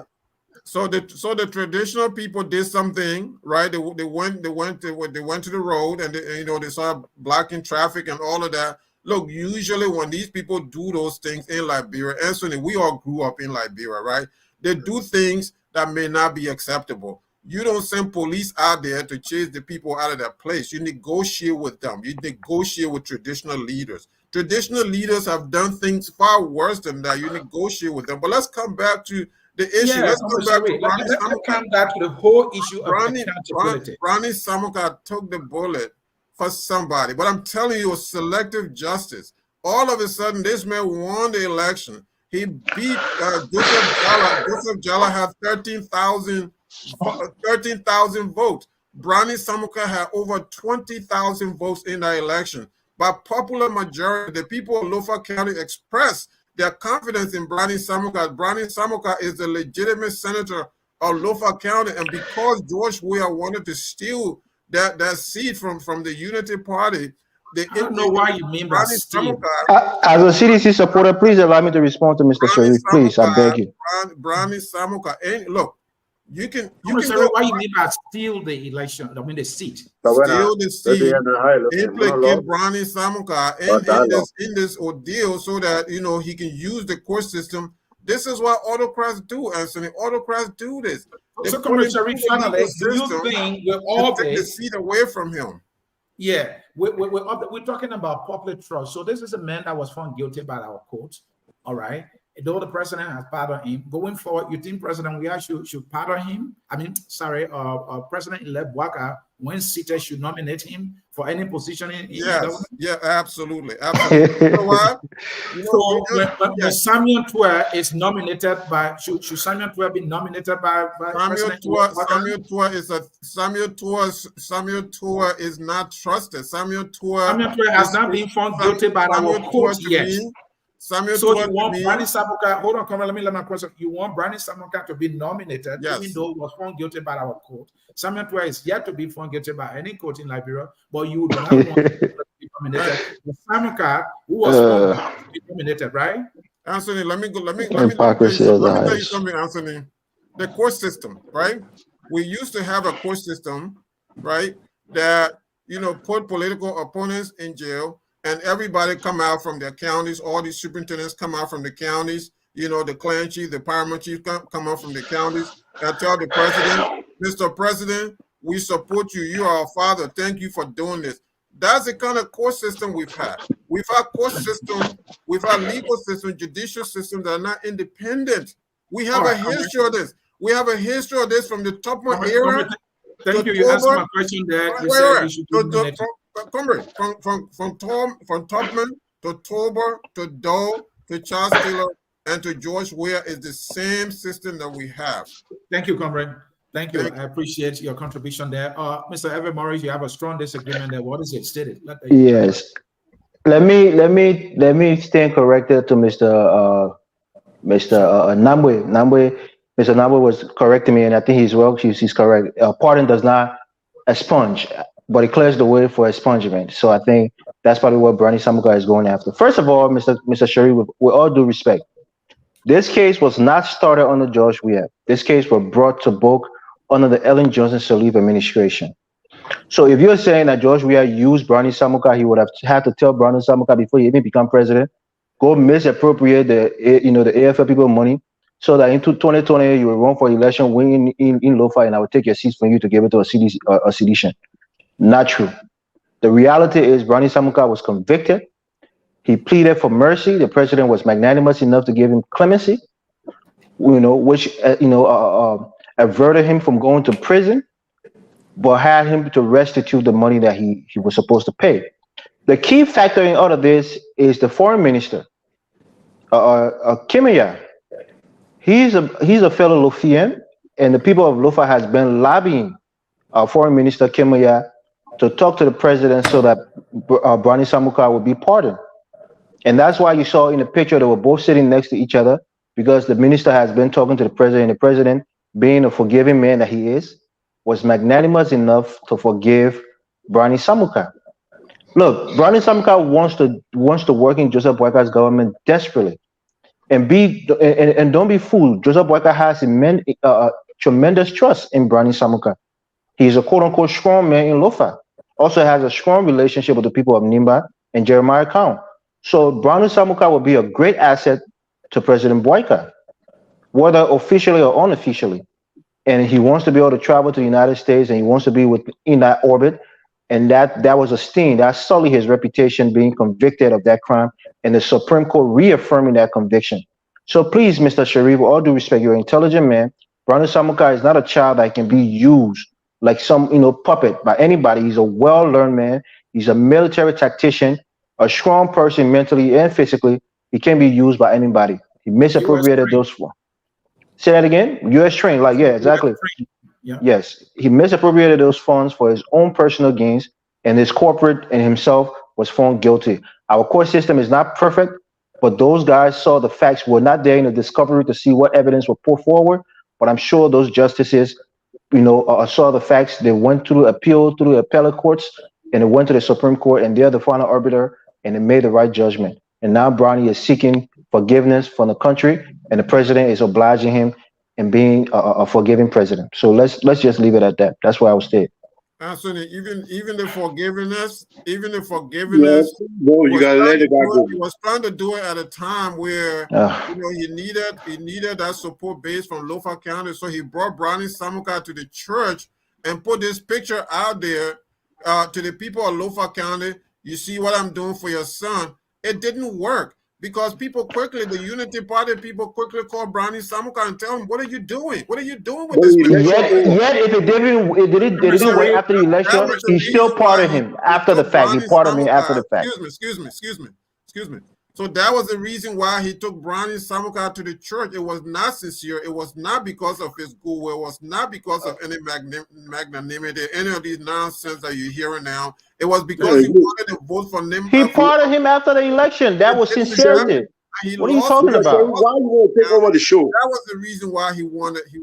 Commissioner, let me leave it there. The fact is that when the court had announced the judgment, the guilty verdict, and also the court had given instruction that the man should be arrested, this guy went into hiding. President Weah had to issue the clemency. Weren't you going to hiding, you? Please. Weren't you going to hiding? Commissioner, I think you have to exercise some restraint here, please. No, I'm asking you, Anthony. Weren't you going to hiding if that happened to you? No, that means you're a coward. He's not a coward to go into hiding from the law. I'm not a coward like Samukai. Why should I go into hiding? Why? Okay. All right. If I'm found guilty of anything, why should I go into hiding? I'm done because we have people in Liberia from time I have to bring others in. I will not go into hiding. Who's going into hiding? Let me just come in for a second. Yes, Mr. Blambo, I can see you on the screen. Where are you? You want to come in, but we can't see you on the screen. What happened? No, it's Mr. Kamara, I think, Mr. Nambo. Let me come in there for a second. All right. Mr. Kamara, come in here. Comrade Sherry did not help me here, so can you help me? Okay, yeah, Comrade Sherry didn't tell you what you wanted to hear, so that's why you didn't think he helped you. But here's the thing. That's not. I wanted to hear the fact, but I didn't hear that. Go ahead. Yeah, he told you his fact. Well, here's the thing here. Let me just show you guys. There's two things that is going to happen when Joseph Boakai takes over. Mr. Samukai is either going to be National Security Advisor to Joe Boakai or the Chief of Police of the Republic of Liberia. If not, the NSA, EDA, or other places, more than likely. So we come to your thing here, this thing you're trying to enjoy from. Did you know that George Weah, prior to this verdict, George Weah paid back over $400,000 of the money in question? Do you know that? I'm aware of the $400,000 that the government of Liberia paid. Okay, great. So why would you pay money that was stolen before adjudication, before somebody? Because the money was intended for the AFL, and Mr. Brandon Samukai have shown beyond all reasonable doubt that he does not have the capacity to pay. He was asked to pay the money they was given. No, but you're getting it wrong. Listen. Listen. You asked me a question. Let me provide. No, I don't want you to answer again because you're going the wrong route. Let me just speak now. I don't want you to answer anymore. Is it not a fact that the court has given instruction that he should pay the money? He was the given 400. listen. During the scenario of the 400,000, there were no court verdict yet. Now let me explain the story to you. Okay, Brandon Samukai, Ellen Johnson Sirleaf met George Mane Weah because, like Eva said, this case was pending. And Ellen went to George Weah and told Weah that Brunel did not steal this money. Yes, he used the money for other public purpose, but it was by my instruction. And therefore, you need to do whatever you can to get Bernie out of this situation because he's innocent. George Weah agreed. After he agreed, he paid over $400,000. Now, let me add something. I'll be patient, please. Okay. Court record has also established that even though he used some of the money for the wounded AFS soldiers that had gone for peacekeeping mission, right? You spent some of the money on those individuals. That's what they used the money for. Government used the money by giving instruction to Bernie Samukai, but some of the money, he used some of the money personally. What is some of the money? How much money? How much money did he use personally? They misappropriated some of the money for how much money? Because they misappropriated some and embezzled others. You're with now. You're with. Yeah. You're with. Let's not do. I don't know how much he used personally. Go ahead. Oh, okay. You don't know how much he used personally, but you ask him to pay over. You asking him to pay over $1 million. But here's a point I'm trying to make to you here. George Weah went back on his words. George Weah understood the entire thing because Ellie told him that Brenner was innocent. Now, after Brenner made that point, this is the debate. What we're looking at is the accountability portion of it. I know you said, but if you let me learn, we get there. You said that you believe that he will be seen in the Boakai administration. My question now here is, don't you think this will undermine accountability in Liberia when someone is guilty of a crime and then we'll bring the person back in government? Then where are we going with accountability? But that question is retrogressive. And you know why? and you know why? Because I'm already alluding to why this is not an accountability issue. Wow. You forced me to take me back to start all over again. What I am telling you here is that, first of all, it's a bow-legged legal matter. Because if somebody else would have done this, you would say the commander is held responsible for whatever the underman does. The commander said, I instructed him. You said no, we'll still prosecute him. Then you put the prosecution on hold. You pay $400,000+. After he decided he's going to run in Lofa County, you had a meeting with him. He insisted he will still run. And then while the running process is going, the election process is going on, boom, you put the case back in court. Right. To tie him down. Mm-hmm. You find him guilty. You didn't stop him from running. You allow him to run. After he runs and wins, then you went back now. You want to arrest him now. So if you're talking about who to hold on the issue of accountability here, it's George Weah and his team. What they did was the charges. Thank you. Thank you. Mr. Namle, where are we going with accountability when convicted individuals are being brought back into government and people are giving flimsy excuses on that? So with all the peculiarities of this case, right, I believe whatever little argument or credibility that BJ had left, the very fact that he went to this president's church, right, whatever little credibility he had in this case, I think he did a lot of damage by going to that church. He did two things. One, I believe his going to that church raised a lot of questions about his commitment to the Boakai campaign, because he went to that church in the heat of the runoff election. Someone said the president was trying to blunt the Lofa vote and all of that. If that is what the president was trying to do, and BJ went to the church to help him do that, then where is his commitment, or where was his commitment to the Boakai team? That is the question I don't understand. Two, by him going to that church and sitting under the podium while the president is standing on top of him and preaching, to me, was an admission of guilt of what he was being accused for, and he went in there to beg for forgiveness. That in itself undermines whatever credibility he had. And I'm glad that Brother Morris came back to clarify that. Until he can expunge this conviction, he does not have any standing to serve in government. He's a convict. He has to go to court and have this conviction expunged before he is appointed in the government. I don't know where Mr. Kamara is coming from with director of police and all of that. How is he going to pass confirmation? How is that going to happen? So, you know, he has not spoken to Boakai in years then, but he knows what's happening. Go ahead. Exactly. So this case has all of the weirdness that anybody would imagine, and I think BJ's conduct compromises his own credibility. That's what I have to say about that. He's a nice guy. He's a friend. I know BJ very well, but his conduct in this matter, and then after all of this, in the heat of the runoff campaign, to go and sit with the opposition to his team, it baffles. I still don't understand it until I talk to him to understand what it is that he was looking for. I don't get it. Apparently, he felt that President Weah was going to win re-election, and so he needed to go ask for pardon. Exactly. So then, was he working against the very Boakai team that he is a strong advisor to? So there are a lot of questions that are left to be raised. But yes, the fact of the matter is, you guys have already said it.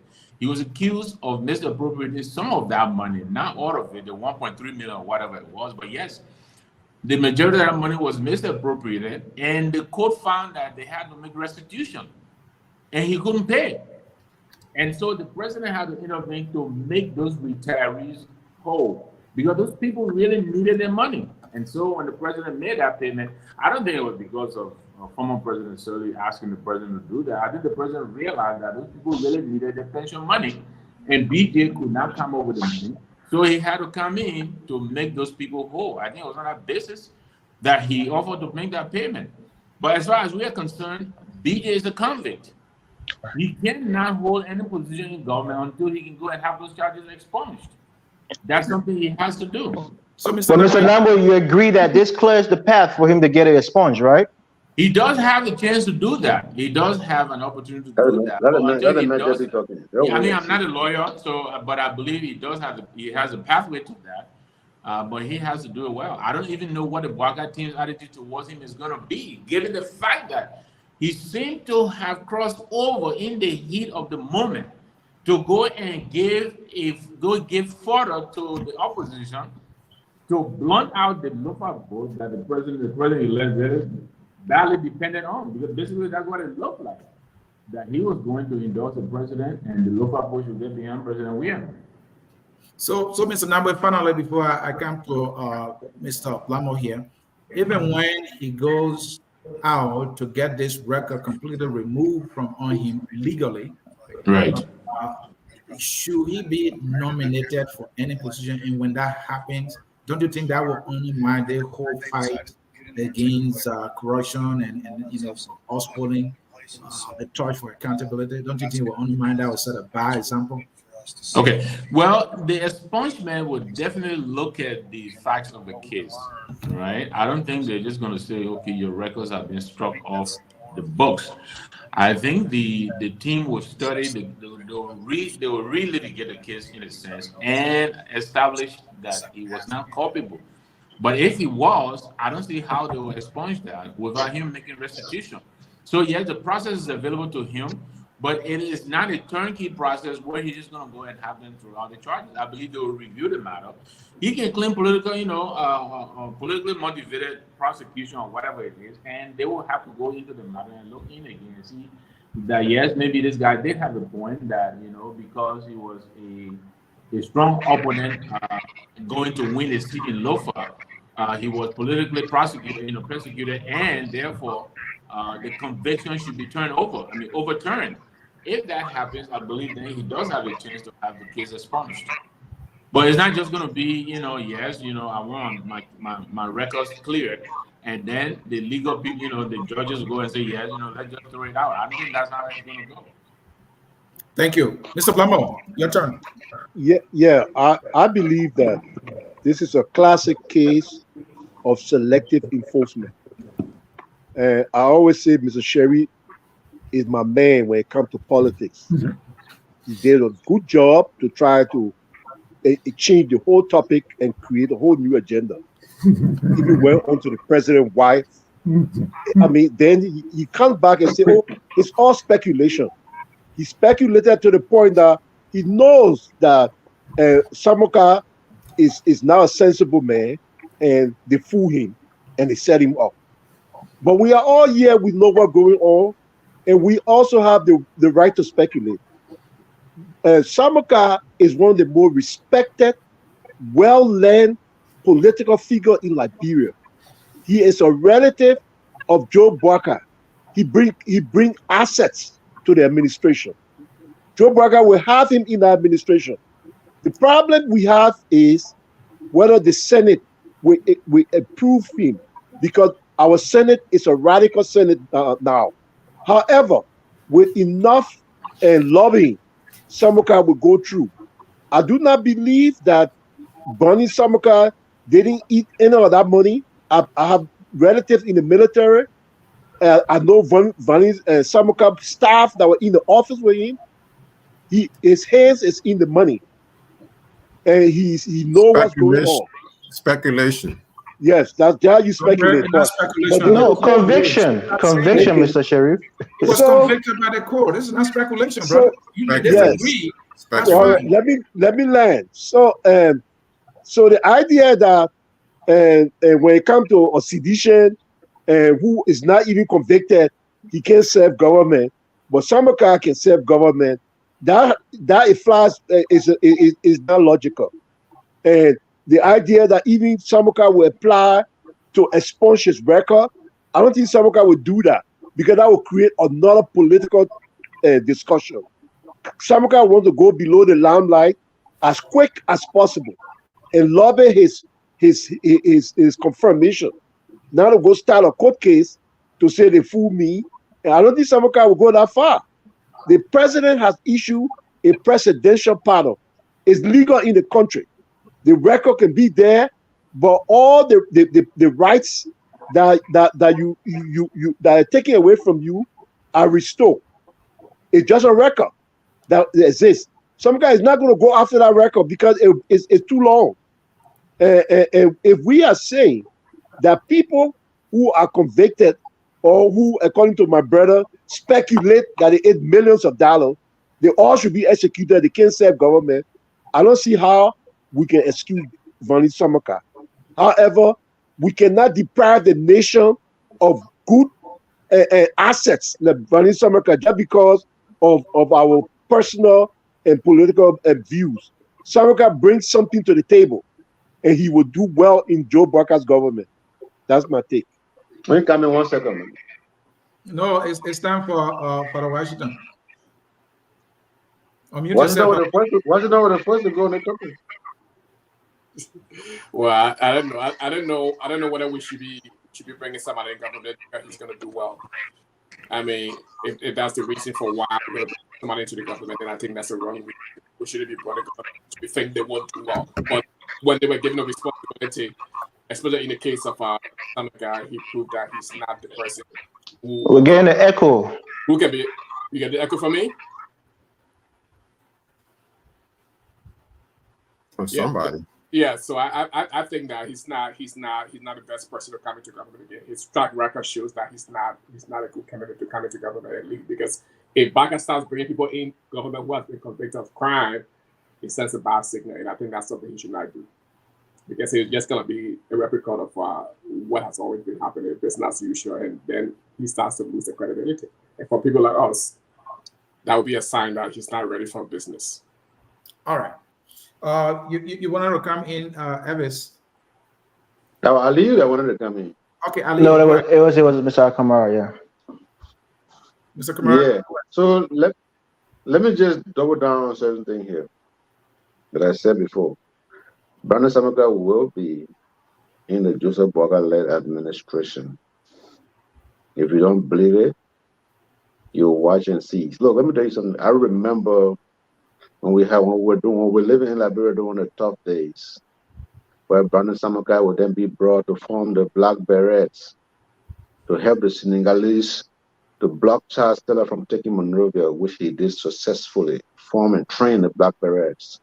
And then they would take him and send him to the police because there were too much criminal activities in the city and its suburbs.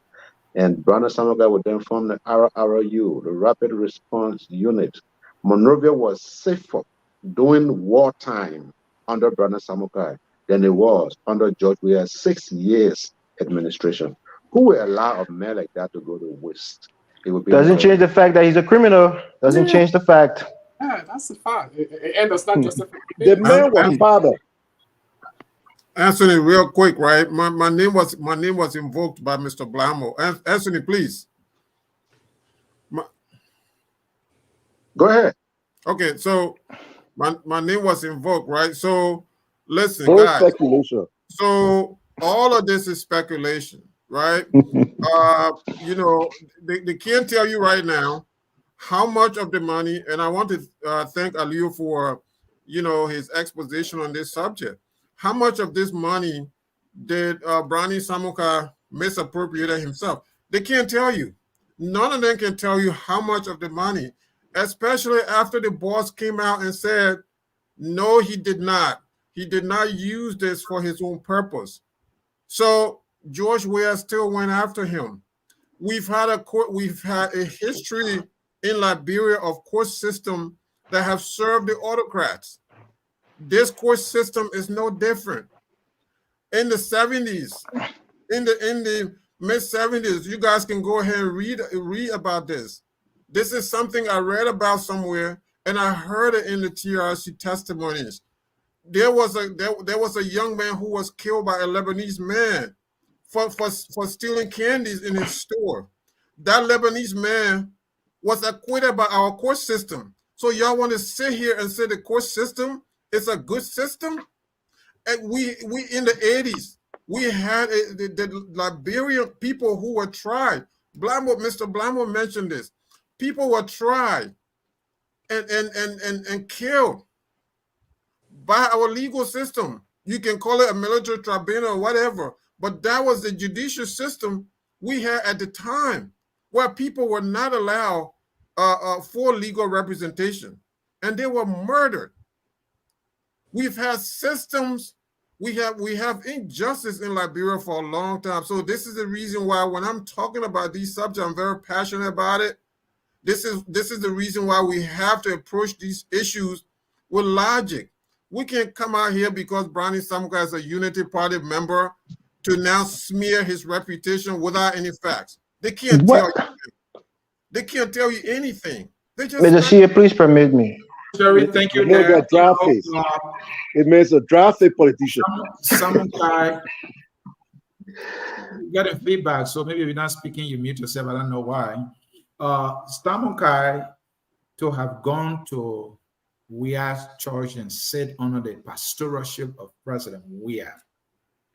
Really? Come with Sherry, and you saying that he was being used? Is this man a boy? Do you want me to comment on that? No, I don't want you to comment. Come you're having no time on this subject. Yeah, I want to come in after Anthony that. is doing censorship, my man. Wow. Let me get a 30-second, please, if you permit. Yeah, me. you will get a final word on this. We want to go to the callers here.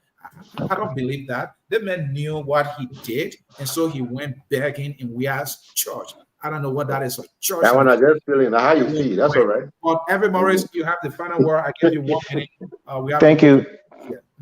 Thank you so kindly. Look, I want us to look at the bigger picture, right?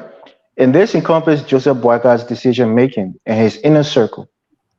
His former vice presidential pick, who you have to vet, you have to do a lot of research on, is now a sanctioned a person for corruption. His advisor, very close advisor to him, somebody say he's related to him, I'm not sure. Brownie Samukai, also convicted. You know, you look at the likes of Jeremiah Cohn, who is not yet convicted, but we all know, Mr. Sia, you've had an expensive show on Jeremiah Cohn dealings within the Ways and Means, you know, a committee and what he did there. So the reality is, Joseph Boakai associations has always been questionable, even as far back as 2017. So this is the man who is coming to say he's the clean hands, like people used to say about Cummins. He's not corrupt, but all of his top guys are corrupt individuals. So what does that say about Boakai? in his decision making. Look, they say we don't pick the families that we are born in, but we can pick our friends. Joseph Boakai should pick better friends. That's my point. I'll leave it there.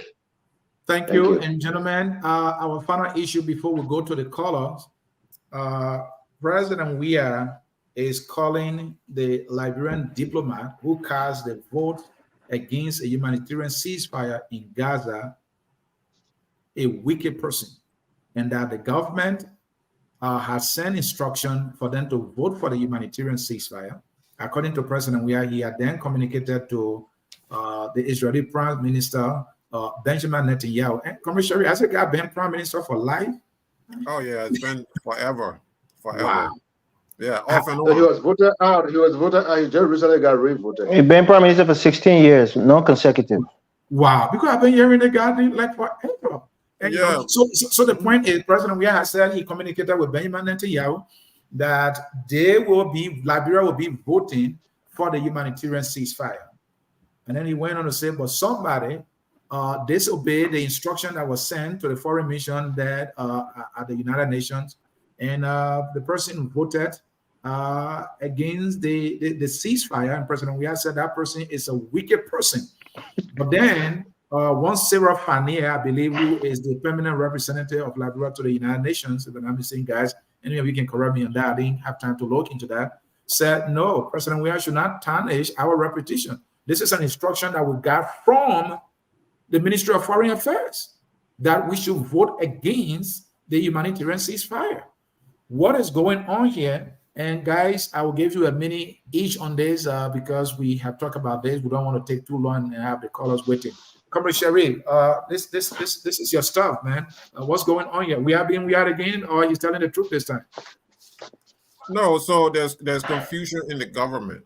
So the permanent mission, the Liberian delegation at the United Nations. So this is the backdrop of it.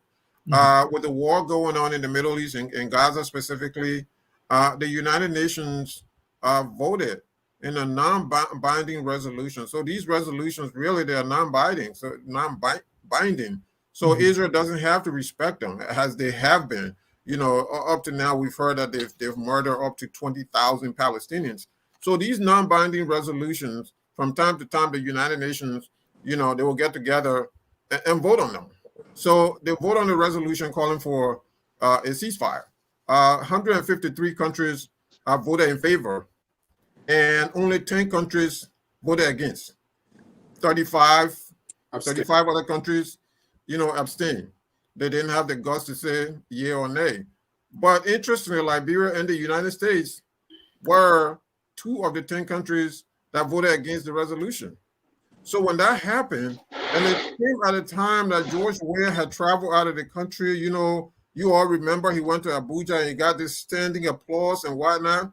So I guess somebody must have reached out to him, or some of the leaders, you know, African leaders may have reached out to him. Whatever happened, George Weah went to his church and said that the person who did this wasn't following instruction, that this person was wicked.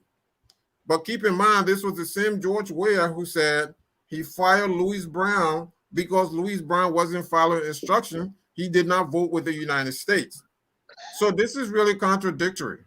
So Sarah Fania, whom you referenced, Anthony, said, no, you know, in a way, we're not wicked people. We were following instructions from the foreign ministry.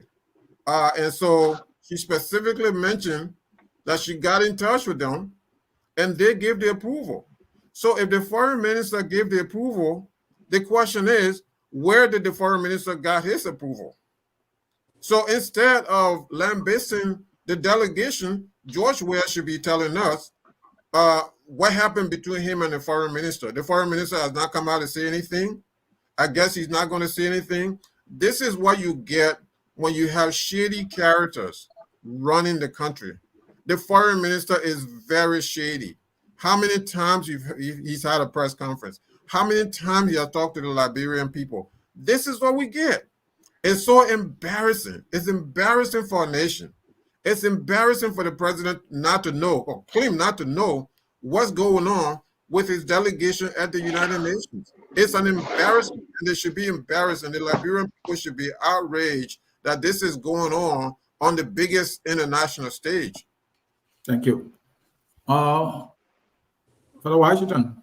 Yeah, I think it's take on this, please. I just like to echo what Comrade Miami just said. I think this is embarrassing. I think it's so childish. I mean, that the president, after even that has happened, will go on a pulpit to start talking about somebody being wicked and all that kind of stuff. I mean, come on, man. I mean, just show respect to our people, because if you can do that kind of thing, for one reason, if you say something and something else happened, go indoors and talk about it. To come on the pulpit and use that as a way to say, oh, this person is wicked and God is going to do this. Just show how childish that is. I think I just like to say this is embarrassing to our country, and if for one reason he said something else, someone said something else, go and discuss it. Go and talk about it, see how you can resolve it, and make some decision about it. But to come on the pulpit and talk about somebody being wicked, that's not going to solve anything. That just shows lack of leadership.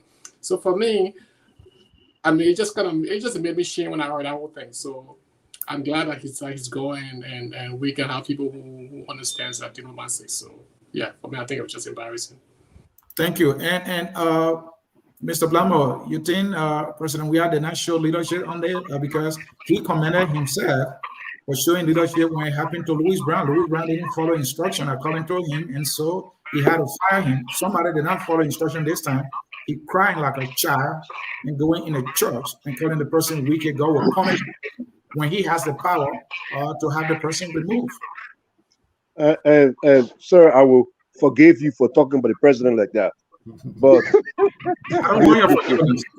I don't want it. But and that whole diplomatic encounter was a mistake, and it really shows some level of inexperience. I don't know whether I will condemn the entire presidency for that, but that was a mistake. And then the second thing is that the office in New York, where the lady is speaking from, that office is now a very reliable office. If you listen to the police report, they have people in that office accusing the minister of sexual harassment. Yeah, yep. They embarrass us. So I don't listen to anything they say. Thirdly, and our vote for the United States have been a standard practice. Judge, we are inexperienced in foreign affairs, in those things came about exactly as my political friend said. He took a trip and there he revisited the decision, and he realized the decision was not one that he was taking. But instead of addressing it in the diplomatic way, and my other friend just said, it was kind of childish to go to the church and make those labels. But this president communication issues is well known, and our diplomatic behavior with this foreign minister and his staff in New York is well known to be a fiasco. So that's my position.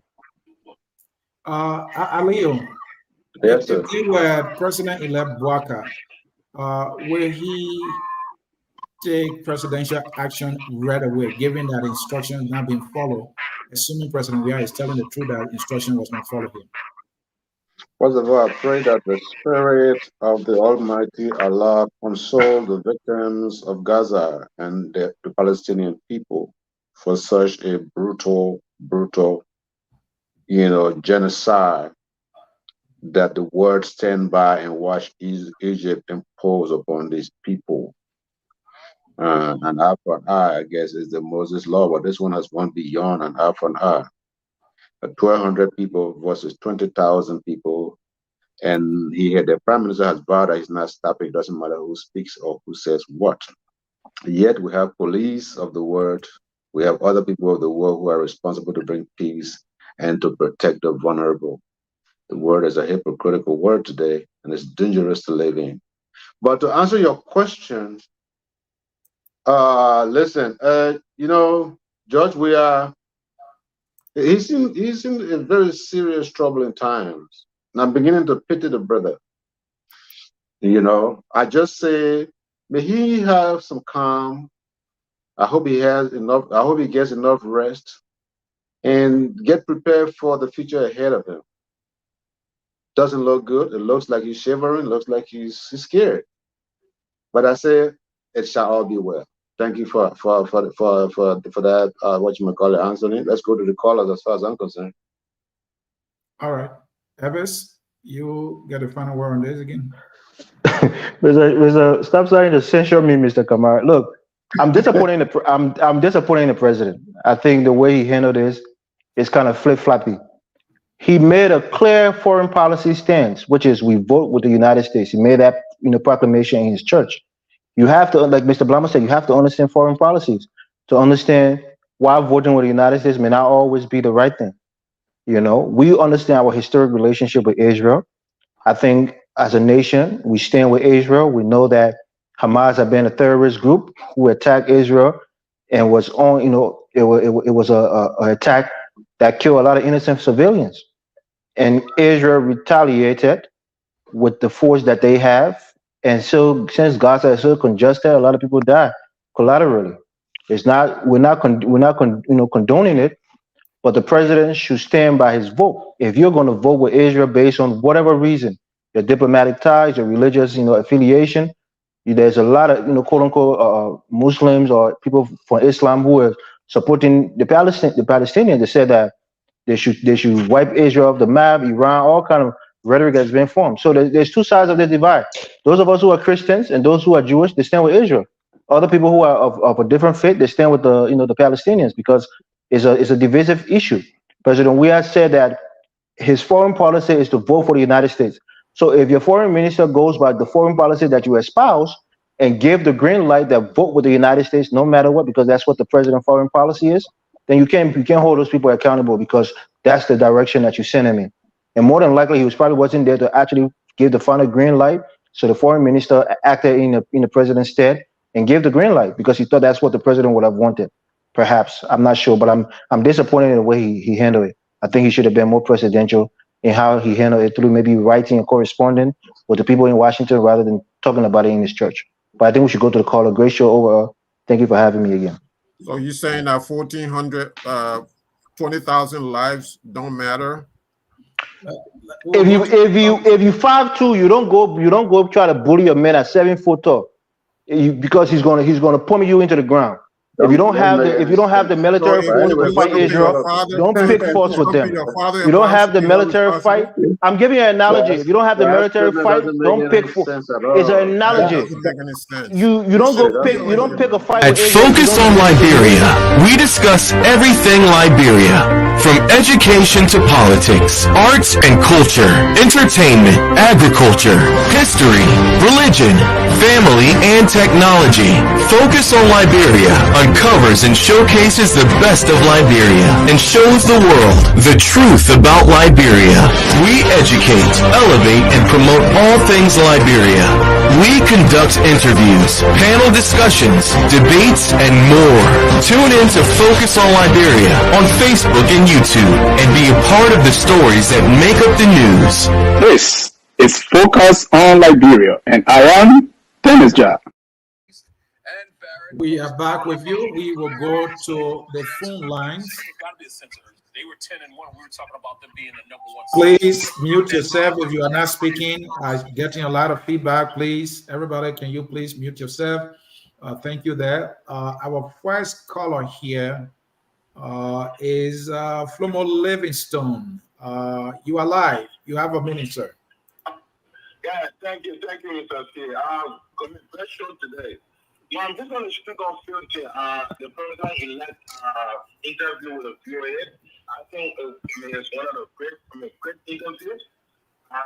It's a good thing coming. And I think Mr. Blunder said, the president should not, JNB should not, it should be the last. No, we can do other things. All right? Now we get the institution, you get the GSC, you get in there, and the president, let's say, will bring independent auditor to do it. So we don't have to wait for 3 years before you start auditing. No, we have to audit to know what is in the office. So we don't want to sit there like CDC and Unified who are doing like CDC said, Unified did not leave money in the conflict in the party said is not that amount. We don't want to do that again. We're going back and forth. So the audit is a good thing for both the incoming government and the outgoing government. So we don't want to instead of saying the amount of money was there, the amount of money was not there. So I support the audit, and GMB should do that. This is the first thing for him to do. In my opinion, he should do that. The next thing, Samukai, no, that's not political. I don't care what anyone said. The president, the judge will have paid money, pay some money, okay? Because Samukai refused to run on the CDC ticket in the Boakai. Samukai and John met to discuss that. And it says, because you're not taking a seat. And that's what happened. Now he turn around, he part of the man. What the point you do in the first place? You know you're going to part of the man. I don't know, the last time was Israel. I don't know, for me, I don't really like to talk anything because I don't know what to say about that. I have to do it short. Thank you. Again, this story, LeBron for that. But the pocket saying, I'm not going is our love for that give it. The same reason he recorded the guy he recorded this guy because he voted against American interest during the China policy. When Louis Brown, if they don't give the honor to do that, why he can't record the president has voted? But he should go to the president. So he knew about it. Thank you. Thank you. All right, let's go to the phone line again. This time we will bring in Thomas Cannon. Tom, you're live. Yeah, great show. I just wanted to add my bit to the shaking of the table. Mm-hmm. I agree with Mr. Blamo. Mm-hmm. Since 1847, the construction of the state was very centralized. I would expect that shaking that table would mean decentralizing that system that was built from 1847 that has never worked for the people outside the urban areas or outside Monrovia. And the Unity Party since 2006 were the ones that actually introduced decentralization. Decentralization became very prominent in development literature in the 1990s. But at that time, Liberia was going through civil war. This is why you find many of those other African countries are more decentralized than Liberia. Whether it's Ghana, it's Namibia, it's Tanzania, it's other countries. 2006, the Unity Party introduced it until they left the law for Weah to pass it. In addition to the local government law, President Weah managed to pass the revenue sharing law. There was an effort to amend the public financial management law, which got tied up, I think, in the legislature. So I would really think that part of shaking the table is to decentralize this state, give responsibility to the counties rather than just taking down a complaining about nothing happening in the counties. Let the counties themselves generate their own revenue, which is all laid out in the local government law, and then we can be able to have inclusive and shared development in that country. The other thing that we will need to do to actually shake the table is to stop bribing the legislature. We are already paying these people thousands and thousands of dollars. There is no reason why you send a bill to the legislature, you have to put money behind. And then particularly the Ways and Means Committee. They put money in the budget for these institutions and then they get it back from them. We know that is where Nico got his money. We know that is where Thomas Fowler and everyone have been getting a lot of money. If he's really going to shake the table, JFD needs to shake the table along this line so that we can allow the resources to move down to the people. Lastly, the issue of the budget. Somebody mentioned the issue of his cabinet. I think that's where I will be looking to see whether he's actually serious in addition to all these interviews.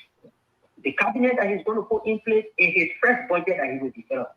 If he develops the budget, it is still like we see the speaker getting a lot of money, we see the office of the vice president getting a lot of money, the Ministry of State getting a lot of money, and the only service they offer is to deliver services to the president. Then I would think that GNB is now ready to actually bring the kind of change that we're expecting him to bring. and also to make sure that the budget process is participatory. Because at this point in time, the Liberian people play no role in the development of the budget. People just sit down in Monrovia and put figures into that budget. They send it to the legislature. Everybody get their cut. And in the end, the executive just do anything they want to do because the legislature has taken their share. So there's a lot of places where you have to shake the table, as well as pushing the judiciary to be much more efficient and effective. Thank you very much. Thank you, Thomas. I couldn't agree with you. Shaking the table when it comes to the budget. This is something Ali will agree with me. I have been pounding here at Focus on Liberia. I did a presentation, the Joseph Human Boakai last budget. You should find it. You will love it. Brilliant presentation. Look, gentlemen, I think it's the 2021 budget. The Ministry of Presidential Affairs was allotted $20 million. Yeah. And then the judiciary branch of government, about $60 million. Think about it. So if you look at the Ministry of Presidential Affairs, beside Moravia, where do you see them? Right. Does the Ministry of Presidential Affairs have legs in the counties? They're thieves. Somebody can help me here. No. What that means, Mr. Sear, is that the Ministry of Presidential Affairs has to do with the affairs of the president. You look at when people think about that budget, the only thing about Nathaniel McGill, because he was the minister of that, of that ministry. But that entails everything that the president wanted to do: the parks that he was building, the other engagement that he was undertaking.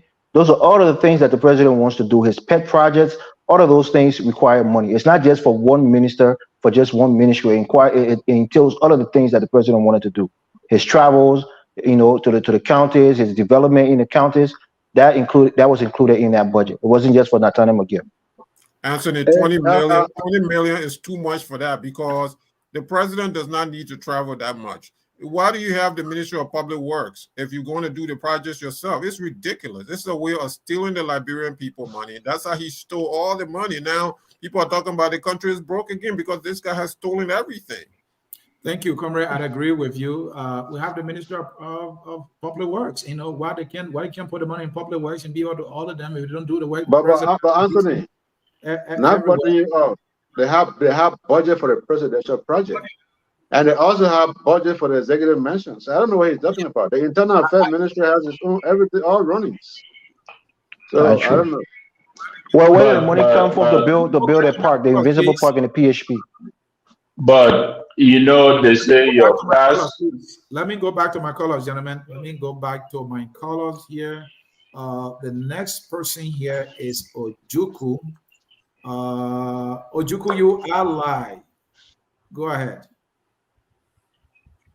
Hello guys, how are you? Ojuku comments, yeah, we are good. Go ahead, speak a little louder so we can get you, please. Okay. Thanks for having me. I want to agree with Elijah B. Washington on the audit issue. I think when it comes to audit, it's a very, very expensive procedure or thing to do, because it's not going to take a day or two, and it is something that they will have to do when they start, and it's going to take a long time. So that's going to take most of their developmental agenda. They can do it maybe as time goes by, number one. And number two. Now cutting you off, President-elect Boakai said they will hire probably a foreign firm that will be focusing on that while they are focusing on governance. Don't you think that is doable? That I don't think so, because they would need a lot of data. It's not something that just going to do once and for all. But this has been done before. The Crow report, the government of President Weah was working when Crow came in and did the investigation on the 16 billion. And then again, with the CPP framework, Cummins hired a foreign firm headed by former British Prime Minister Tony Blair, while Sherry Blair, and the CPP was working. So this is doable, isn't it? Yes, I mean, with that, it was something specific, but we are talking about an entire government. Yeah, but what's about the 16 billion example that I gave to? Wasn't it the entire government? There was a specific portion. Now, when you talk about auditing the government, you get audit ministries and just name it. So that's my point. So almost like you saying that the GST is not able to audit the government while the government functions. It sounds like that. Why the government is not just going to sit down and the people do their work. They're going to participate. Yeah. So it goes to the sorry to say so the team that will be hired goes to finance ministry and they ask for their books. How is that going to stop government or daily operation? They're just asking for the records for them to verify the records or investigate the records, isn't it? It could be, but like I'm saying, it's they have so many branches. They don't have a lot of so it's gonna take time. All right, complete your thought there. Go ahead. Yeah, so I mean, with that, I agree with Washington. And number two, I think the person he led had a, let's say, very good interview on VOA, and he was tough. He was tough. He could read his body language, and it was quite impressive.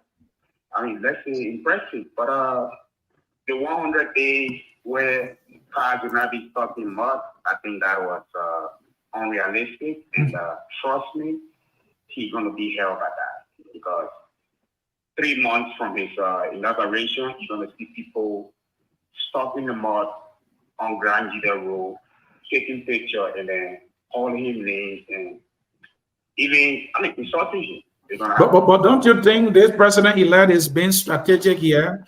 He takes office January, that's a dry season. February, March, we stay in dry season. The next thing you know, 100 days over, the roads are dry, right? No car. That's going to be in the heat of the rainy season. So he's gonna see a lot of pictures on Facebook, and people are gonna call him names, and they're gonna cost you. Trust me. All right. Thank you. We'll reach out to the Boakai team to see how they can put this off. Really, that is a major pronouncement there, and people are saying this is not realistic. William King is live. William King, by the way, is a team member here at Focus on Abroad. Mr. King, long time, my friend. How you doing?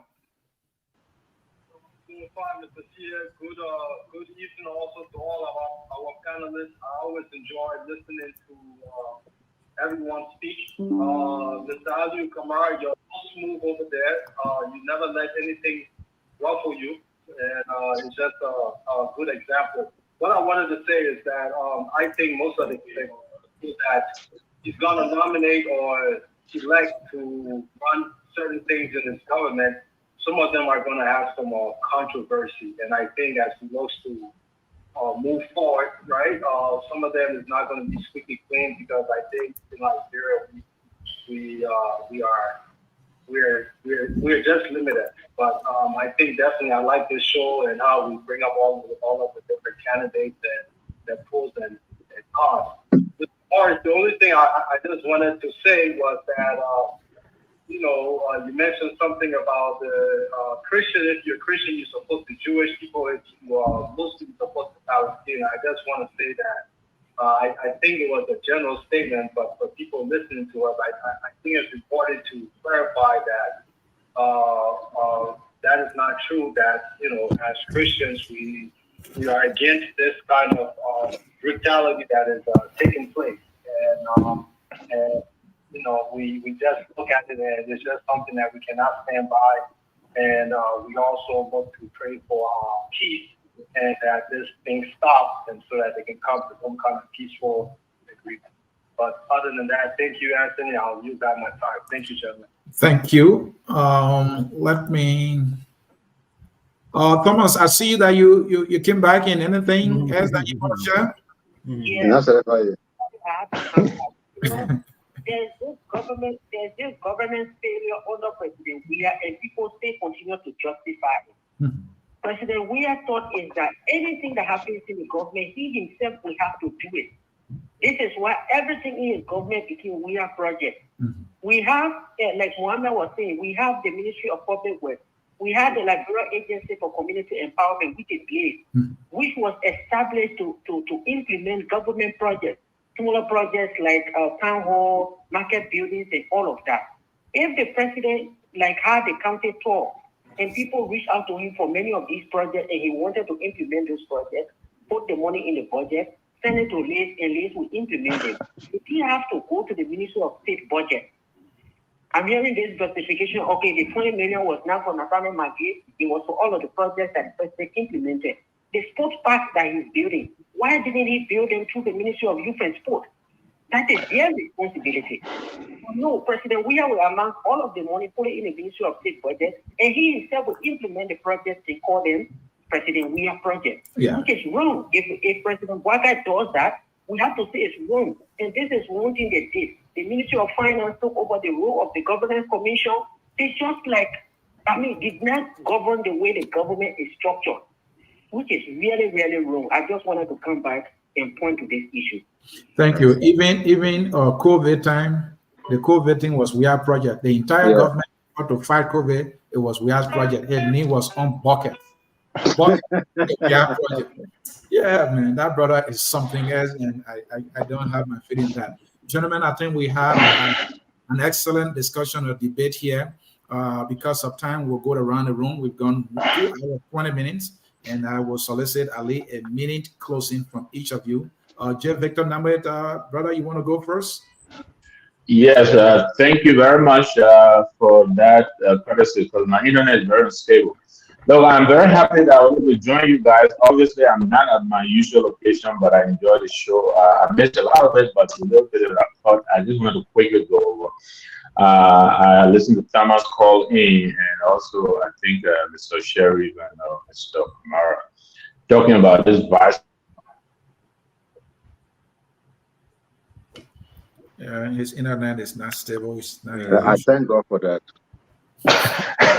Oh, we pray for people down for you, Mr. Kamara.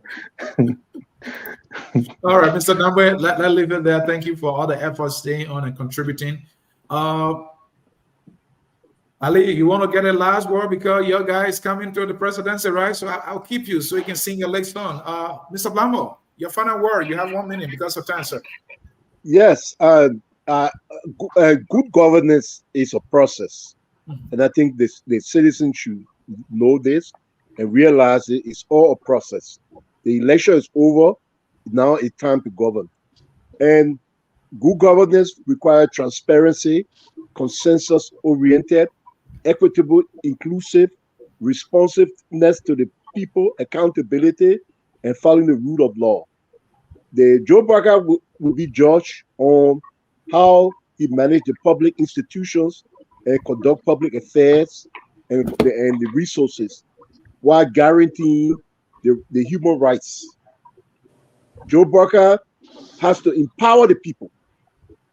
You have to empower the people. Development should not always be a gift from the president. You got to make the people actual participants in the noble task of nation building. You allow the people their God-given rights to self-determination. Have some kind of election for the county officials, even just the superintendent, and implement some form of decentralization that will make him an effective president. This idea that Joe Boakai will do everything for Monrovia and the streets will be paved, I don't believe in that because we had those things before. Most of the policies that we see coming up, where we're going to get these geniuses from America and Liberia, where they will stay in Monrovia and plan the entire country, it may take us 6 years to realize anything good. And the Liberian people were not going to give Joe Boakai 6 years while they're waiting. The best way now is to establish his priorities and to set up a message and empower the people. Make the people agent of the change he's talking about. Let the people be the change that they seek. Thank you.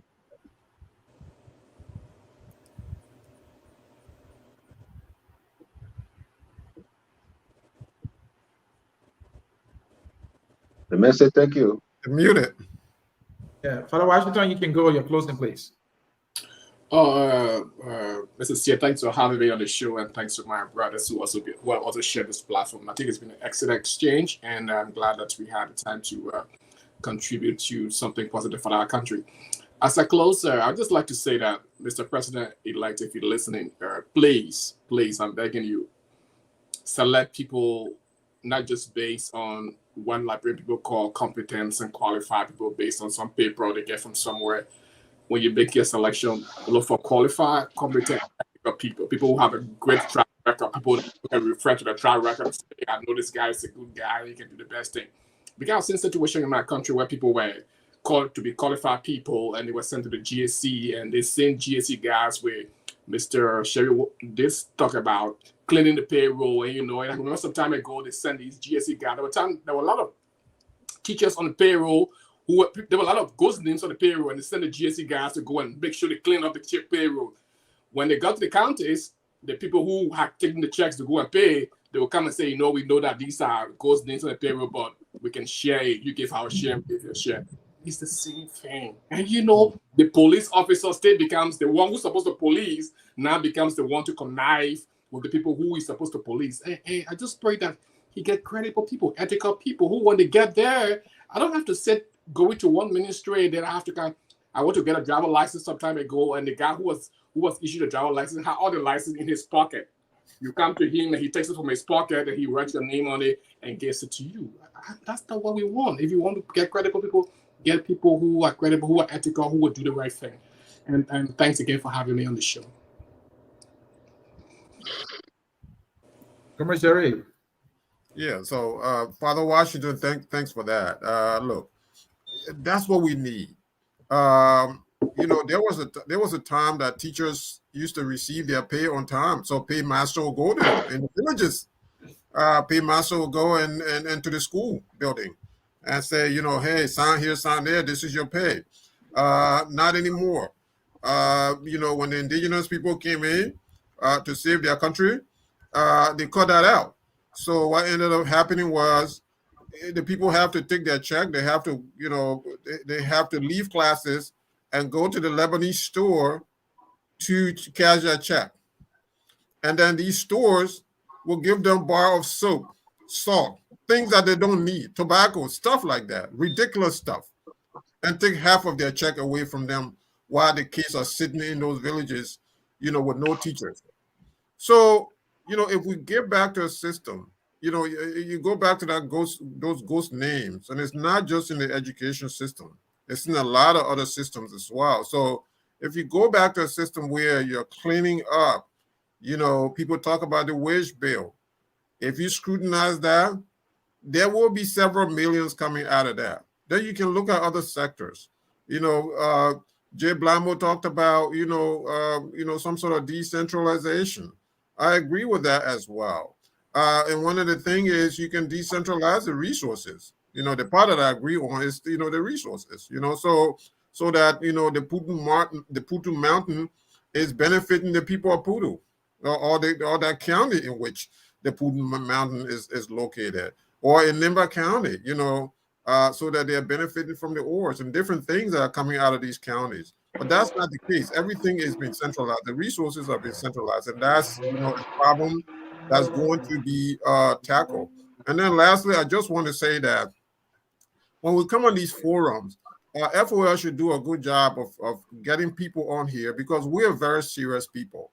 When you have people on here that spew hate speech, some of the things that I've heard regarding, this Gaza situation, this guy is talking about, killing 20,000 people, like, you're killing 20,000 ants. You don't do that. That's hate speech.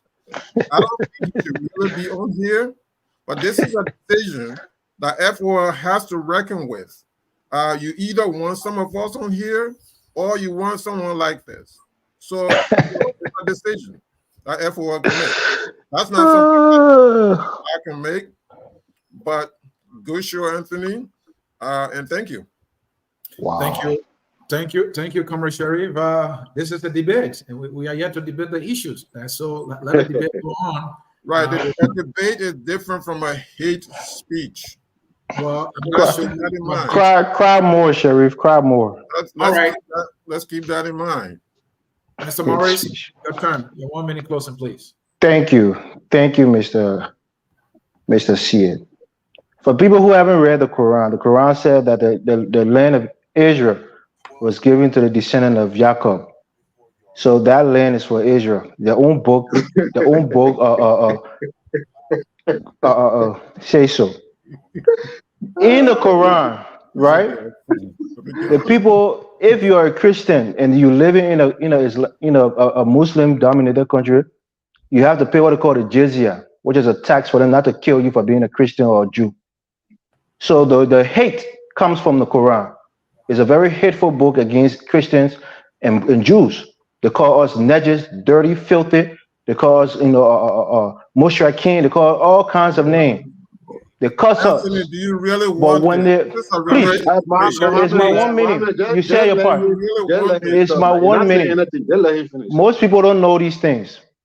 Most people don't know these things. So these people are very hateful. If you sat there and you call for a peace agreement, you cry, the Palestinians cry to the world to have a peace agreement in 2019. Israel stopped bombing them, left them alone. For years, they went through and started killing people on a killing spree. And everybody said, oh, Israel should only go by there and kill 1,200 people and call it even. That the score is tied. Everybody settled. No way. They're going to root out Hamas. If you want to cry for terrorists, cry for them. Because they have little girls and little boys strapping bombs to themselves, blowing up people. We saw it in Iraq. We have old ladies who are tied of bombs to themselves and blow up themselves as suicide bombers. So Israel is not going to take that risk. If you want to support Hamas, support Hamas. I stand with Israel. I stand with Israel, and I stand with Israel. So you can be all offended if you want to be offended. I don't care. I stand with Israel, and I stand by my statement. Try to kick me off the platform if you want to, but I stand with Israel. That will be my closing. Thank you. Mr. Kamara, you see how I show you love after you came down on me yesterday. Yeah, we got to kick you out. Kick me out. President, for holding our president-elect accountable. My man, this is my stuff. This is That's what I hear about. Our leaders, I see them like tortoise. You got to put fire on your back before they move. You went to move, not do anything. This is what I do, and you were just crying yesterday. But I'm sure you love, but you have the last word. Let me just say this for the purposes of education. We know that Israel was established a few years ago. There were arguments as to where to form, what land to found, to call Israel. They're read in pretty recent history. So to say God in a Quran, God gave Israel to the Israelites, but where was Israel? But anyways, let's look at the precipitating causes for things. Talbot died not because he was a wicked man. He became a collateral damage due to several years of oppression, several years of deprivation was what led to what happened to Talbot. So what happened to, as bad as what happened to as it was that happened to Talbot, something precipitated that. Robert Mugabe took land from European descendants in Zimbabwe, and everybody cried foul. A lot of sanctions were sent down on Robert Mugabe. Robert Mugabe was a wicked man, an inconsiderate man. What was the precipitating cause of that? All right, today you have the Economic Freedom Fighters of South Africa fighting to get their land back. You know what I'm saying? Well, what's the cause of that? What precipitated that? When you go in somebody's place, you take a portion drafted by the British and the United Nations, and then you encamp them, you close the water away from them. You determine what kind of electricity they can get, what kind of food they can get, how much they can farm. Before they travel out, they need permission from you. It's only a matter of time before the rooster come home to roost. When you offend people, you barricade them, you subjugate them, and then you bomb the hell out of them and say, oh yeah, you came and bombed us, but you're suffocating them. But my man, it has been a great time, a very great show. I don't want to talk much about what Joe Boakai will do because we trust him. This is why we have been advocating since 2017. And so we know that he's going to deliver. But great show, my son Evers, great show, great having you on. Great show, Mr. Kamara. We all have to have our views, our opinions. Right. And Sharif, it is incumbent upon us to educate this young man. Sometimes he has energy when he doesn't know. Okay. He's full of hatred, too. Full of hatred. Comrade, don't go there. That's your choice of word, but my opinion is that it's a strong word to use against him. his photo aid.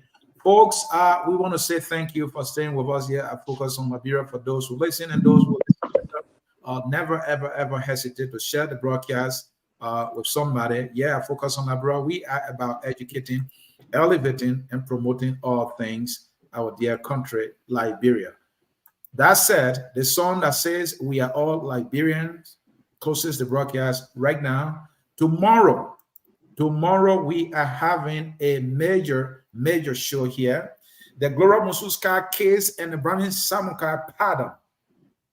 Our Focus on Liberia Justice Forum will be live at 7 p.m. Eastern Time tomorrow. My man, Dennis Bakukenguja, will be here to hold some legal minds to go deep into this Gloria Mususka guilty verdict and the Burning Samukai pardon. You do not want to miss it here at Focus on Liberia at 7 p.m. Eastern Time. The legal minds will be here and they will go into the issue and they will bring clarity to these two legal issues. The song says we are all Liberians. Enjoyed it and bye-bye. We are Liberians. Liberia is our home.